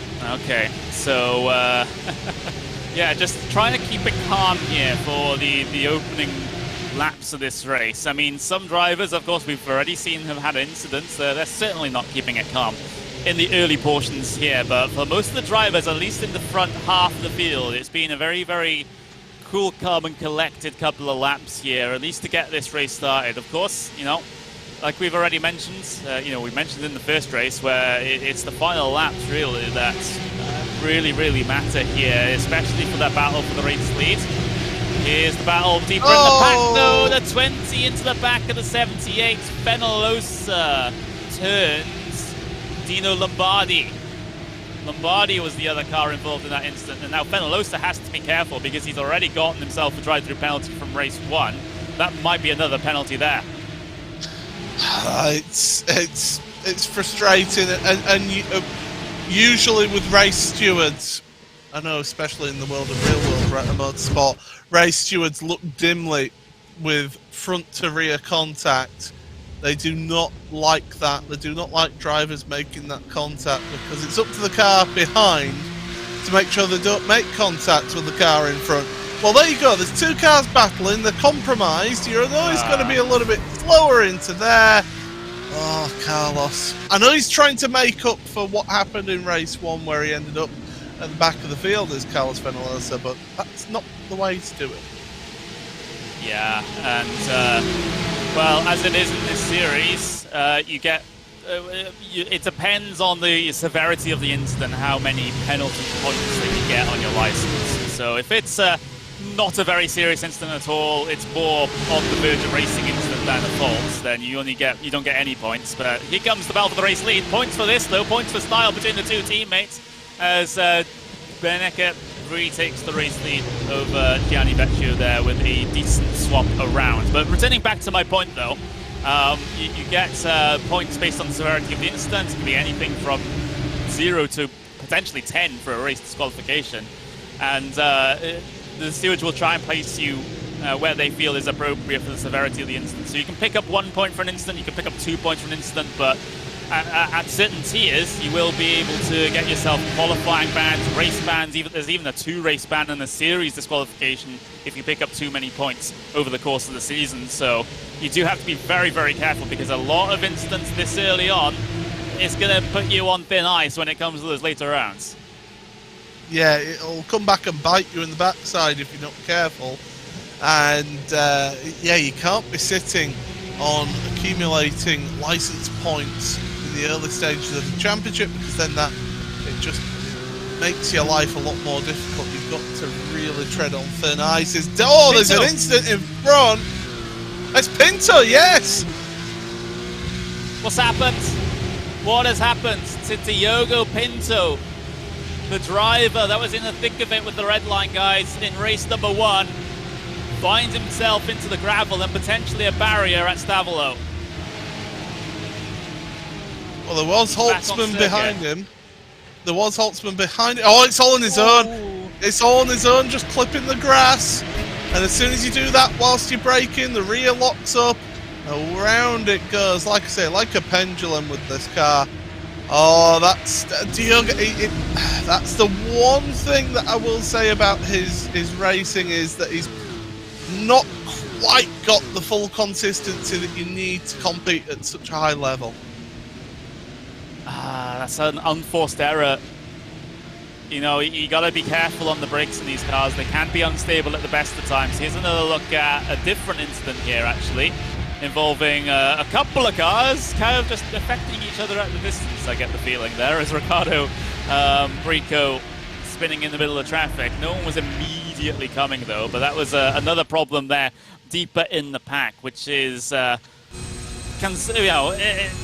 that sort of thing happens. You try and follow in the tyre tracks the car ahead of you. You run into the same mistake as the car ahead of you, and all of a sudden you're having quite an embarrassing moment. But back to the live pictures though, and we have this onboard with Simon Amosa from the IES Simracing Schweiz car, number 97. Here, kind of caught up behind the number 13, who is Ricardo Ferreira, but Simon Amosa doing relatively well in this race. He's already picked up a position from where he started. Yeah, and 13 from Amosa. Doing good so far. Downhill into Pool. I can tell you, I've walked up that hill. It is not fun. It's not fun to walk up that way. That is for sure. Banjo, it's better than the walk up Eau Rouge Radion and then all the way up the Kemmel Straight. So I prefer to do that way. But yeah, certainly doing a good job at the wheel of his car. And Ferreira is his next target, who has actually lost two spots in this race so far. And Bushman, good drive in this in the second race here, all the way up to 11th, so gained 6 places. Yeah, so Bushman, great stuff here in race number 2. Lapchan also up 4 positions. You see Fenalosa right at the bottom of the order, he's up 12 at the moment, which is, you know, I mean, when you start at the back of the grid, the only way is up, right? So that's the situation there for him. But with 18 minutes to go, you can see the separation a little bit here. We've got a good couple of battle packs going on, though, in this mid-pack especially. You can see them just all snake their way across the grid spots into the braking zone for La Source. No one moving to the inside here just yet. I would expect they're a little bit calmer, at least in the first half of this race. There's the VRS Carrera Sports car of David Williams. Of course, not the full representation for Carrera Sport here in this event due to other commitments from some of their other drivers, but David Williams trying to represent his team out there. Of course, he had a bit of a problem through Rouge and Radion for the first time in race 1, which has put him back this far for race 2 as well, due to the results of race 1 being the grid for race 2, but trying to make slow and steady progress here is David. Yeah, he's up 3 spots, so not doing too bad, recovery drive-wise. But the problem is now, as you pointed out, those battle packs have started forming, and when you get that, you just get those gaps start growing in front. So when you're somebody like David Williams is trying to work his way through, he's going to maybe potentially get to the front of this battle pack, and then he's got a couple of seconds between him and the next car. So it's quite difficult to work that one. In fact, Williams ran very deep into Poor and runs wide over track limits. Yeah, can't do that too many times, otherwise you will attract the attention of the stewards. I haven't seen that many problems, at least as far as stewards are concerned, at least in this race number 2. Yeah, no penalties have come through just yet here in race 2. Of course, you know, there might be a couple of things that are actively under investigation, but no penalties have been handed down just yet. Here's the battle for P22 though, between Dylan Lecoq and of course you've got the driver of Sergio Ferrario behind him as well. So the 17 and the 555 looking to try and do battle. They haven't gone side by side just yet here, but soon maybe Ferrario will be able to draw himself alongside, especially into the bus stop, and especially if he carries this much speed coming through Blanchimont. Now he'll look to the inside here for the braking zone, get to the inside on the number 17, and there we go. That's a simple pass done. Dylan will look to try and find the speed off the corner. He won't be able to find it though. Meanwhile, back towards the very front of the field, because they're going door to door, down on the way in towards Eau Rouge and Radion. Holtzman and Vecchio were the drivers that were going wheel to wheel there. And now they're allowing kind of Bernecker to really get away in the very front. So now here comes Holtzman to the outside of his teammate, coming down the Kemmel Straight here, just about getting level now before they hit the brakes in towards the right-hander. Vecchio's got to be careful on the inside. He slid the corner a little bit. Holtzman giving him space though in towards Malmedy now. Great racecraft between the two teammates here. Holtzman on the outside has the speed. Maybe a bit of a love tap there with Vecchio. Vecchio still looking for the inside here. He cracks open the line down in Bruxelles, and Holtzman now has to try and hang it around the outside. They rub doors coming off the corner. This could end in tears between all the 4 of the teammates here, but Holtzman is able to squeak himself ahead, and Tiba made a move on Dan Beats as well. Yeah, Holtzman put the big squeeze on Vecchio going into Bruxelles. Vecchio now under pressure from behind with Tiba.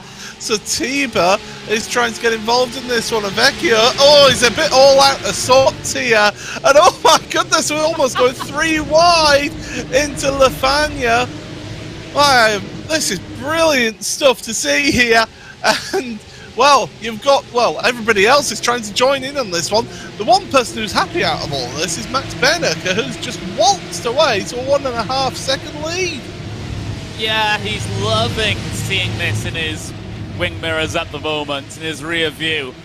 That is a glorious sight to see if you're the race leader. You see the guys behind you just slow each other up, going side by side, and now that number 11 has broken the draft in terms of the race lead now, so he can start to stretch his legs and try to pull even further away and let everyone else scrap for those final 2 podium spots.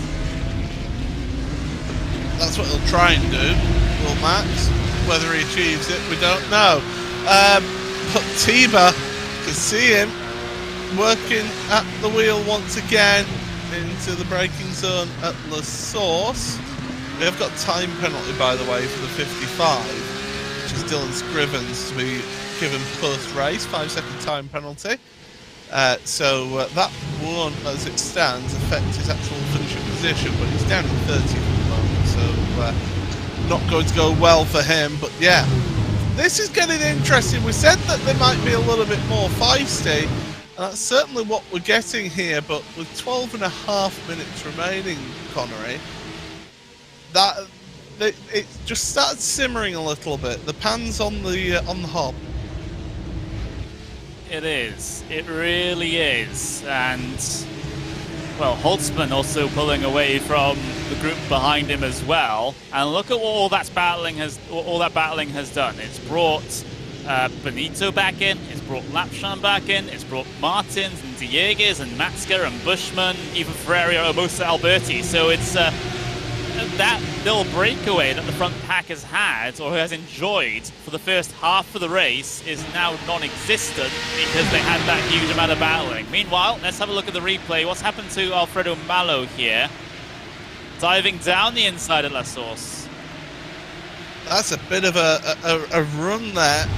No move actually made, but that certainly just goes to show that the opportunities are there into La Source, but the different lines can affect you in different ways. So yes, if you go in deep and get the inside, yeah, you've got the inside. You've got to get the run out of the corner, and he didn't quite get that time. We have had penalties come through, so it took a while for the stewards to sort of try and figure out what happened there in lap number 1. So penalty for the 61, Alessandro Puerti, 5 seconds time penalty. 5-second time penalty for the 55, Dylan Scrivens, and a drive-through penalty for the 51 of Ricardo Rico for contact lap 4 bus stop. So 3 penalties in quick succession being handed down by the race control here with just under 11 minutes to go. That's what you like to see, isn't it, really? Get the decisions out the way and get the final results up as quickly as possible. But Amosa now coming under a bit of pressure here by Alberti in that number 10 car onto the power out of the source and getting the run down there. Rico has come down onto pit road for the serve and drive through as well. Yeah, so those penalties, well, at least the drive-through being served. Of course, the time penalties will be added at the very end of the race here, but they won't show up on our graphics. We wish we would be able to do that, but they'll be applied in the post-race report from the race administrators. Here comes then a move for the number 10 over the number 97. So the 10 of Alberti around the outside of Simon Amosa there. Back in those positions. They're sort of in the mid-pack there. Ooh, a lot of smoke. Oh, someone's in the barriers. Who's that? Looks like a Maniti car. It's Marcel Orang, and that's up at Lacombe. So I can already guess what's happened here before we see replay. Side by side, exactly. Just as I thought. Go in there, and yeah, just he was bumped once and then helped around. Bumped once, bumped twice, finds the barrier through Lacombe. Has to be careful about the rejoin as well, but I'm sure that was all right. 9 minutes left to go, though. It seems like a bunch of the contacts that we've had have been happening mid-pack and back. Everyone in the leading train at the moment. Well, it's not so much a leading train, more than it's a train for a P2 at the moment, because the number 11 has really broken away at the front of the field by 1.5 seconds. So still all to play for, though, in this peloton. I would call it, as we're riding on board with Carlos Diegues from Arnage competition. 9th for the number 99. Couldn't write it. Yeah, my OCD likes that, that's for sure, as he tries to move forward. Because, quite frankly, I don't think that Carlos will want to be in ninth for much longer. He wants to move forward in all of this, and he knows that behind him, Matska is hounding him as well. So, yeah, Diego's is in that difficult spot, but then again, everybody's in that difficult spot here in this queue of cars. You've got a car in front of you want to pass, the cars behind that are trying to pass you at the same time. So, Arnaud's competition's driver, he'll be hoping to at least keep ninth for the time being, because that is where he started. Penalty for the number 12, Mike Wagner. Contact lap 2 bus stop, drive-through penalty for the number 12 car. So more penalties being handed down. Here comes the number 70 over the number 27. That's the battle for P2 between Patrick Holtzman and Gianni Vecchio. Tiber and Dan Beats waiting in the wings as well. I'm very interested to see how this ends, because it got very, I would argue, a bit too close for comfort last time these guys went door to door. One thing I will point out of all of this is Beneke hasn't really pulled away too much in all of this. I mean, yeah, he has pulled away a couple of tenths of a second, but not actually that much with all this fighting that they've been doing. So maybe he's just looking after his tyres, looking after his car, making sure that towards the end he doesn't come under any pressure, and just manage that gap. And you know, it was Alan Prost, the professor. He used to always say that I will, you know, if I win a race, I win it in the slowest time possible.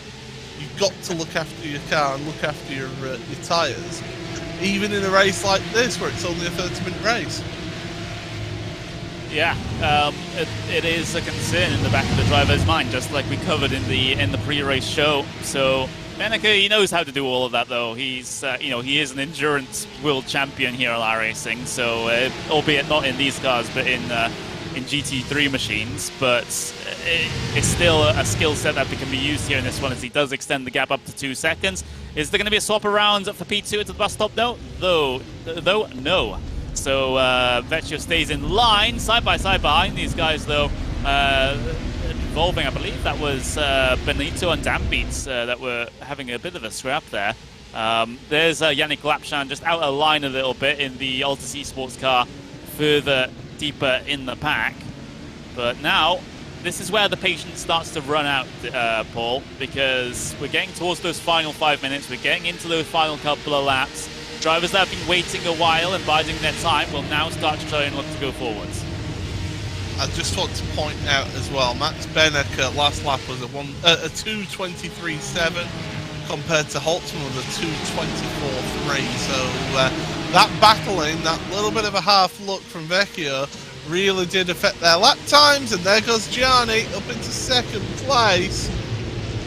Oh, Holtzman's a little deep there. That's going to just concertina effect down the queue there for Tiber and Dan Beats and Benito. But yeah, it's worth pointing out that actually the drivers at the back of the queue of Martins, Dieguez and Matska have pretty much been matching Max Beneke's lap time that last time round. Yeah, they really have. So it's a bit of swings and roundabouts.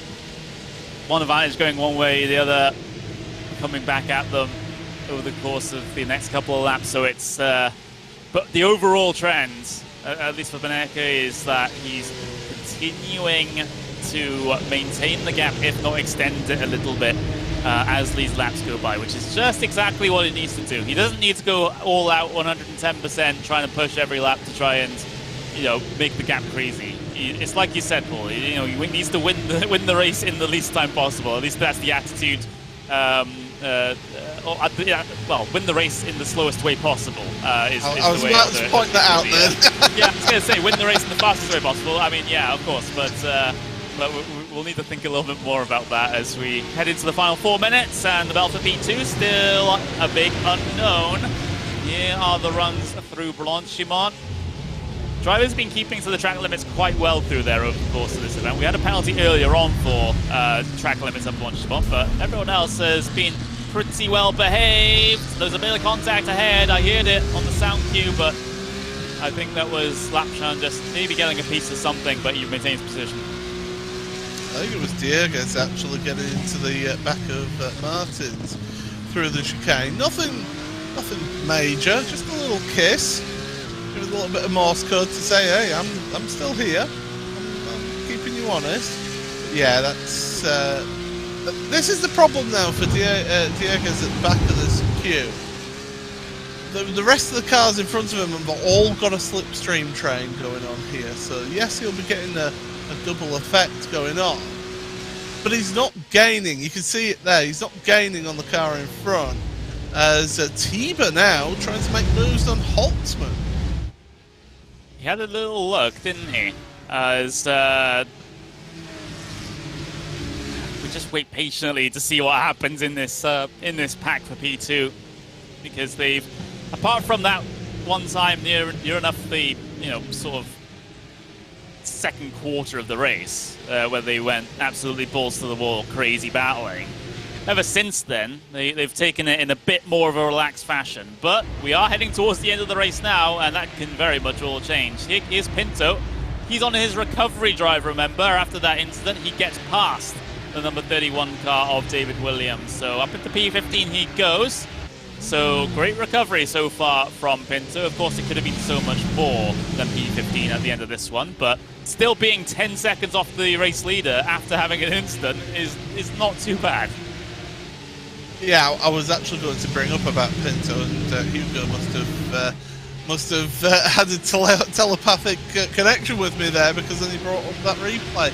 But yeah, Pinto, he'll kick himself for that mistake that he made down at Campos. But yeah, definitely he's got at least a chance of a 13th place finish. I think it might be a bit of a tall order to try and get up into 12th, but 13th is well and truly within his wheelhouse. But we're going to be starting the final lap here, Connery. This has flown by as this race. Yeah, here we go. Time flies when you're having fun, and having a little bit of fun there back in the bus stop as well. Lapchan, Martins also getting pretty close there. 4 positions further back inside of P7. Here comes Martins to the outside of Lapchan here, trying to make some progress in this train on the final lap. Here they go, 2 by 2, at least in this portion of the field. Through La Source, now on the run down the hill, in towards Eau Rouge and Radion, side by side. In Eau Rouge on the final lap, no, Martins will have the better awareness and will back out of that one. But are there any changes here going to happen coming down the Kemmel Straight, either here or near the front of the field for P2, 3, 4? Let's see. There's that P2 battle at the very front. Defensive inside line being taken by Vecchio. Holtzman taking the middle of the road. He makes contact with his teammate. He sends Vecchio out into the grass here. He comes back across traffic. Somehow they all avoid him. 3 wide in towards Malmedy here. Tiba on the outside, able to get up into P2. Holtzman still trying to hold on the inside. Here comes Vecchio back. I think Holtzman's trying to give up the positions back to Vecchio because he felt he was at fault for that one. But it's caused a big chain reaction behind as Benito now looks to try and improve position on the inside. Coming through Jackie X corner. Dambeat's looking all over the back of them as well. There is the driver of Lapchan and Martins going door to door in towards Pouon as well. Martins and Lapchan have made contact. They spit themselves out into the runoff area, and Tim Matska might be able to get positions done on the both of them here inside of the final lap. But no, they're able to keep ahead of Matska as Matska looks for the inside. Then for the Fania battle for B7 up on your screen right now. Things getting tight-ish for the battle for the top 5 as well. Matska continues on the inside here, but this time he has to try and fight with Carlos Dieguez, who tries to find momentum. They rub doors coming through the first and second Stavolo. Matska able to keep himself ahead for now. It has been a chaotic final lap here, but how is it going to end here at Spa in race number 2, 2 by 2, deeper in the field with Martins, Matska, Dieguez. You've also got Lapchan also involved in this one as well, side by side through Blanchimont. They all keep it together. Are there any dives coming down into the boss stop? Yes, there are. Dive to the outside for Yannick Lapchan. He'll try and improve positions, and he will just about get one off of Keanu Bushman. Will he? I don't think he will, as they're neck and neck to the line. But it's Maximilian Bernecker who does the double here at Spa for the first race day of the Porsche Esports Carrera Cup Deutschland.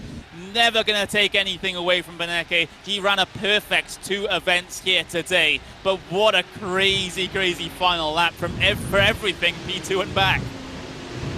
Well, who pulled the trigger on that one? Who pulled the pin on that and just let that go? My goodness. It just all kicked off there on that final lap. I mean, Beneke, nothing for him to do. He just went, all right, okay, well, I've got a 4.5 second win here then.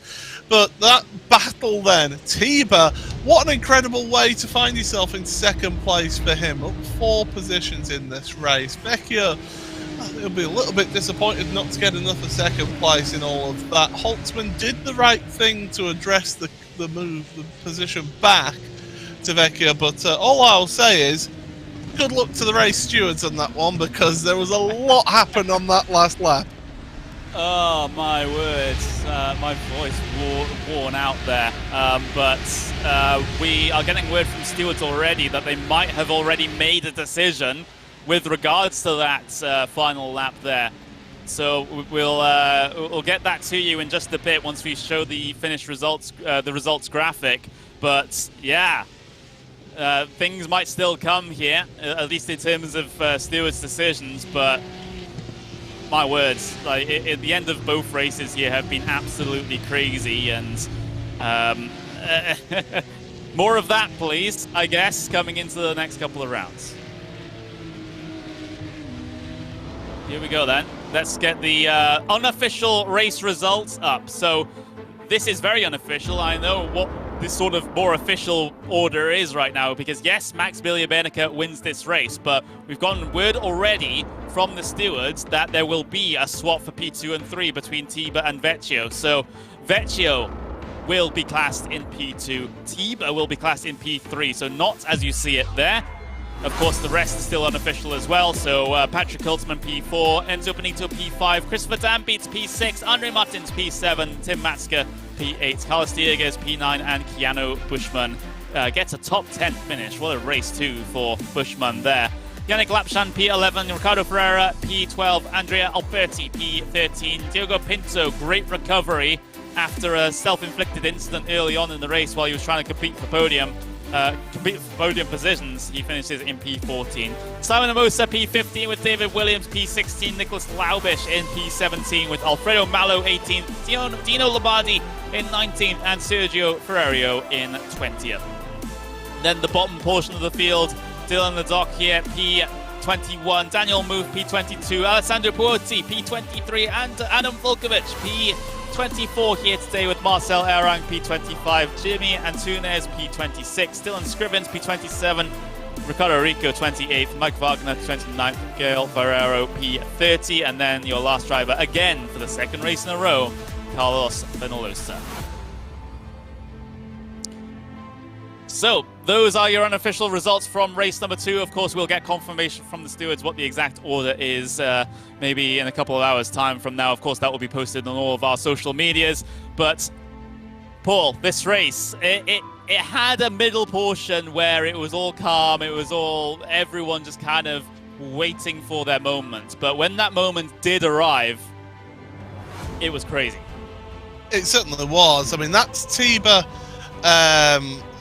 through into second place. That's not actually where he has got this penalty that you've discussed, by the way. It's actually in Blanchimont, where he's gone off track to keep a hold of the position. So that's why it's a give back for that one.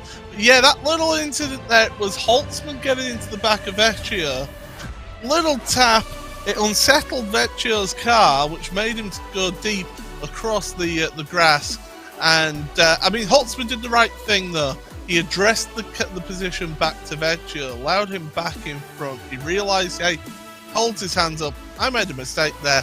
Let's address it now, so that we can then sort of hold on to those positions. So yeah, definitely interested to see how else this all pans out. But what a thrilling race! Let's not take it away from everything that happened there. That racing was absolutely brilliant. Yes, there was a little bit of a patch where everyone was just happy staying in line.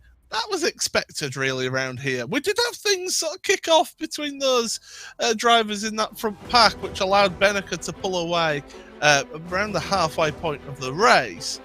And we had plenty of battling throughout the field as well. A little bit more incidents on lap 1 in that second race, which, unfortunately, it just comes from people realising, okay, this is how aggressive I need to be. Let's push on and just get involved in incidents.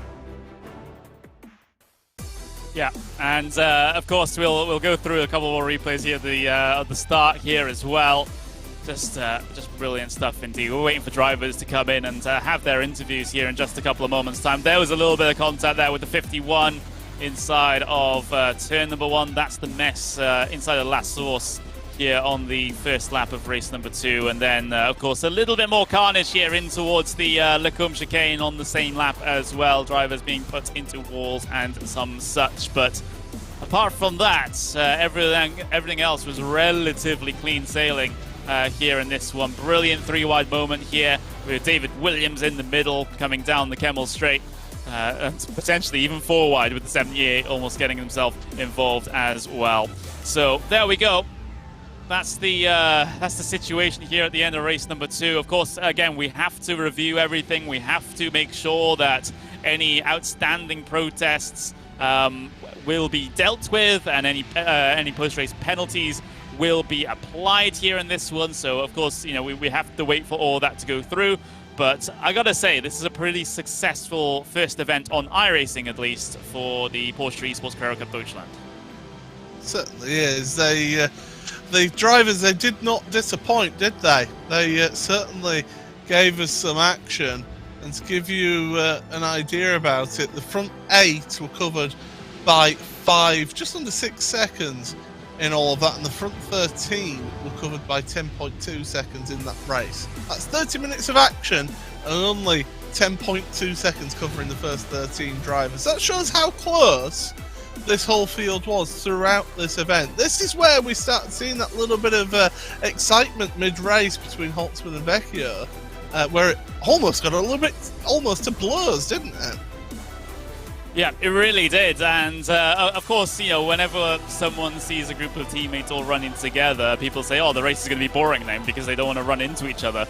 I think that was a little different here, Paul. I'm being completely honest. They were absolutely driving the wheels off of these things, trying to get past each other, which is exactly what we want to see here.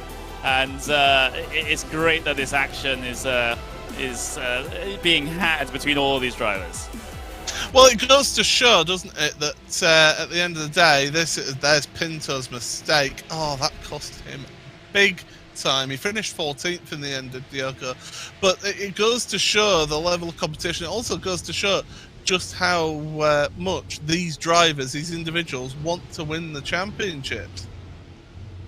Yep, it really, really does. So we do have our drivers ready and waiting to get ourselves an interview here, and I'll drag Mr. Maximilian Beneke into the commentary booth now. Max, it's a double race win here at Spa for the first round of the Porsche Esports Carrera Cup Deutschland. That's gotta be the most ideal race day that you've had. Yeah, for sure, one of the better days, especially in the Porsche. Feels good to be on the top spot again. Yeah, it was basically already half decided in quali, because it's very important to be up the front. As soon as you're like in P3 or 4, you just can't use the draft anymore. So yeah, luckily had a good lap there, and from there on just tried to manage my tires in the race, and yeah, luckily did well in the last lap in the first race, and then got a bit lucky that my teammates decided to fight a bit for P2. Yeah, you know, that was all going on in your rear view mirrors there, as you know, they were all scrapping for position. But at least for you, you mentioned it, you know, just a little bit just then. Of course, you know, pretty hot track conditions this time around. Not the hottest they can be in iRacing, of course, but still something that you had to be conscious of. Was that the overall plan at the end there? Once you saw that gap just sort of extend and extend, you just like, oh, I just gotta, you know, go about 90% at this point and just make sure I can get home. Yeah, at the end of the race, of the second race, obviously, I was looking a lot into the relative and to see what my teammates are doing there. So they swap positions quite often. I didn't have to focus that much anymore, and I knew I just have to drive till the end, so it was not a big deal. It was much more difficult in the first race to really manage the tires well there and to get the shot in the last lap. Try to get the most out of turn one and Eau Rouge to just break the draft a bit, because as soon as someone is like roughly half a second behind you, he can make a move. So you want to have it like just about there, like 0.4, 0.5 seconds, and then yeah, you're good. So yeah. Luckily, that worked out well. But in the second race, I was just, yeah, I was hoping that they are going to fight, and that's what they did. And so I just had to manage my tires a bit, and yeah, could cruise to the end. Yeah, just take me back to that race one, because of course you were more involved, less with your teammates and more with Diogo Pinto in that one, as he was looking very, very quick over the course of not only qualifying, becoming top of the qualifying, but also here today as well. I mean the qualifying in the time attacks, shall I say? But Pinto was particularly strong here. Do you think that's going to be the case? Do you think it's going to be a rivalry between you and him for the season, or do you think there's going to be other drivers that might appear over the course of the season that will give you a bit of a tougher time? Yeah, for sure, he's going to be always there in the top positions in every race, I guess. I mean, he showed his potential in Porsche Esports Super Cup as well, so he's definitely going to be there. So I just have to try my best to be in front of him in quali. But yeah, great pace of him there. Didn't make a single mistake in the first race. Unfortunately, he made the mistake in the second race because he was kind of blocked. His vision was quite blocked, so he went on the grass and spun. So yeah, just looking forward to the next races we have, and hopefully less slipstream, so you can at least try to drive away, because here on Spa it was just yeah, really ridiculous how much you can gain in the draft. But yeah, for sure he's going to be there, and let's see, maybe someone else is going to step up. I guess there will be a lot of people who are going to improve as well. So yeah, let's see what the season brings. Well, congratulations on your double race win here today. Maximum points coming into round number 2. Got to be happy with that. And, well, we'll hopefully see you for that second event at the end of this month. Yeah, thanks very much. All right, thank you very much, Max. That was your, again, like I said, double race winner here today at Spa. And, well, we'll get the driver that technically finished now P2 officially, Gianni Vecchio, into the commentary box as... well, Paul, you're standing by with Mr. Vecchio. Yeah, absolutely. So, yeah, the race stewards have, by the way, Gianni, let you know that they've awarded you the second place in this second race. So, not a bad day's racing for you today. Yeah, 2 times P2 is like always lovely. Obviously, 1 spot further would have been even better, but yeah, let's beat the boss next time. I would say that. So, no, I take it. Was good fun. In the end, obviously a bit chaotic, but yeah, I mean, like at the start of the season, to take 2 times P2 is always good for the overall championship. So yeah. I mean, and that's it. You get starting off on a good, solid foundation for the championship here. Of course, you had to beat Pinto in race 1, and then race 2. I thought it was going to come to blows between yourself and Patrick. Yeah, it was a bit tricky because I thought in the last lap out of Radeon, I thought I had a pretty good run and it wouldn't be close. So I just covered the inside to make sure that maybe there was a dive coming, so I would have at least the inside and can make the corner better.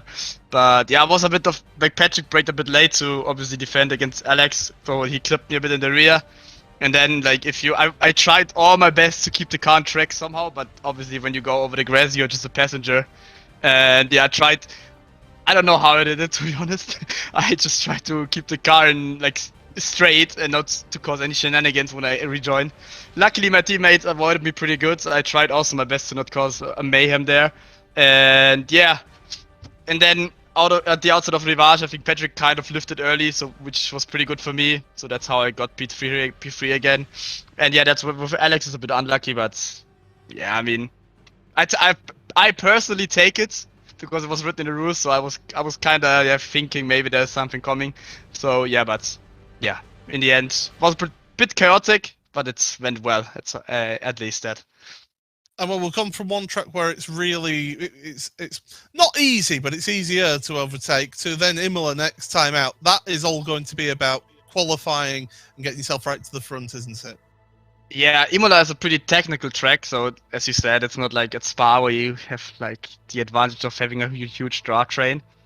So yeah, Imola is going to be quite special. A lot of practice is needed, to find out what is the best and fastest way to wrestle the car around the big curbs there, to to don't get bad lap times in quali, as you said, which is pretty important.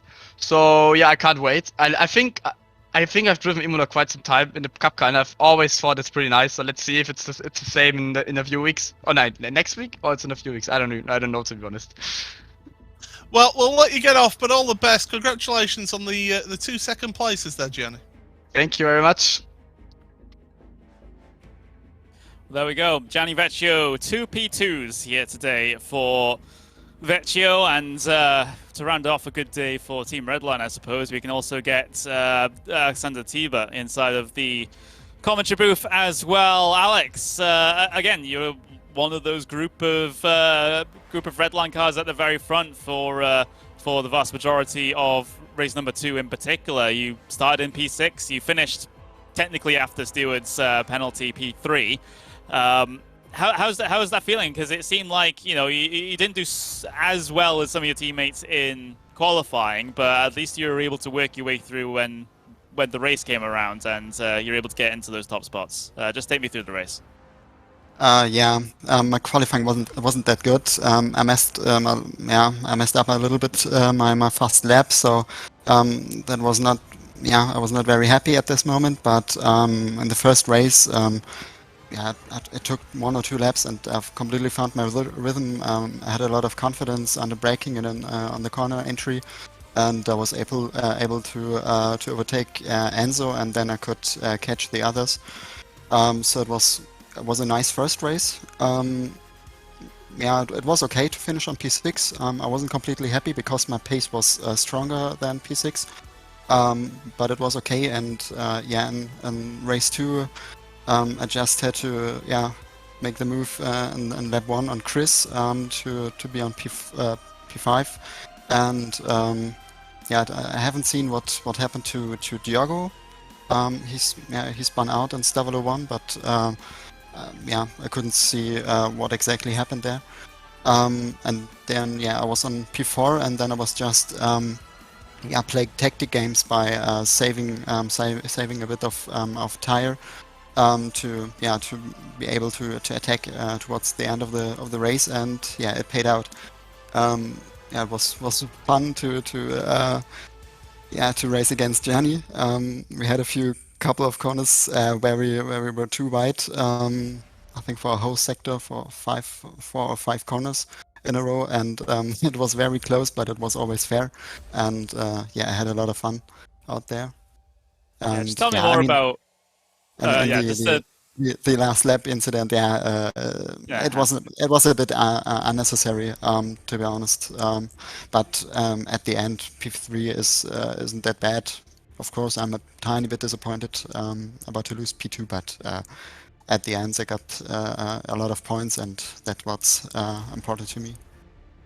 Yeah, just you're just reading all my questions from my mind at the moment. So great job on that one. But in terms of you have you and your group, of Redline drivers at the very front of this field. Does that give you a little bit of hesitation when it comes to going for moves on your teammates? It seemed like in these races it didn't even matter, but does that put a question mark in your mind about whether you go for an aggressive move because it is someone that you race with under a banner? Yes and no. Technically, yes, because it's the worst thing that can happen that you destroy the race of a teammate. But the other side of the coin is that you can trust your teammates a bit more than other opponents. So it's a mix of yes and no, depending on the depending on the situation. But if in doubt, I would be a bit more careful with my teammates. All right, there we go. Advice for some other sim racers out there as well. But thank you very much for joining us, Alex. It's been great seeing you out there, and I hope that you'll join us for round 2 at Imola as well. Yeah. Okay. Have a good evening. Bye bye. All right, thank you very much. Alexander Tiber finishing in, of course, P2 for the second race here today. And, well, he finished in P6 in race number 1. So not too bad of a day for Tiber, but it seemed like, Benecca has had the best day. Vecchio, not too bad either with 2 P2s. So it seems like the early situation in this championship has kind of already been sort of set a little bit with Benecca coming out ahead of everyone else, at least early on. But again, that can all change. The same thing that happened to Pinto in race 2 can happen to Benecca in race 1 at Imola, and all of a sudden championship's wide open again. So it's like, it's the consistency throughout the season that matters. We say this time and time again, no matter what series we commentate on, Paul. So even though he's come out with an advantage this big already out of race 1 and 2, can't rest on his laurels at all. Yeah, it's, as I said with Gianni, it's a good foundation to start your season off on. It's a great start for you. Now the hard work starts. You've got to now back that up next time at Imola, and then again and again and again. All the way through the season, you've got to back that up if you want to have a serious chance at winning this championship. I've seen it time and again in various championships where a championship leader got out of the first round, looks really imperious and can't be beaten. The next round they have an absolute nightmare and it just goes downhill from there. So don't write out anybody from this championship yet. It's only the first week of it. There's still plenty of time, plenty of points to be scored. Absolutely. So we're all done here at Spa-Francorchamps. It's been a brilliant 2 events here to start off the Porsche Esports Carrera Cup Deutschland season.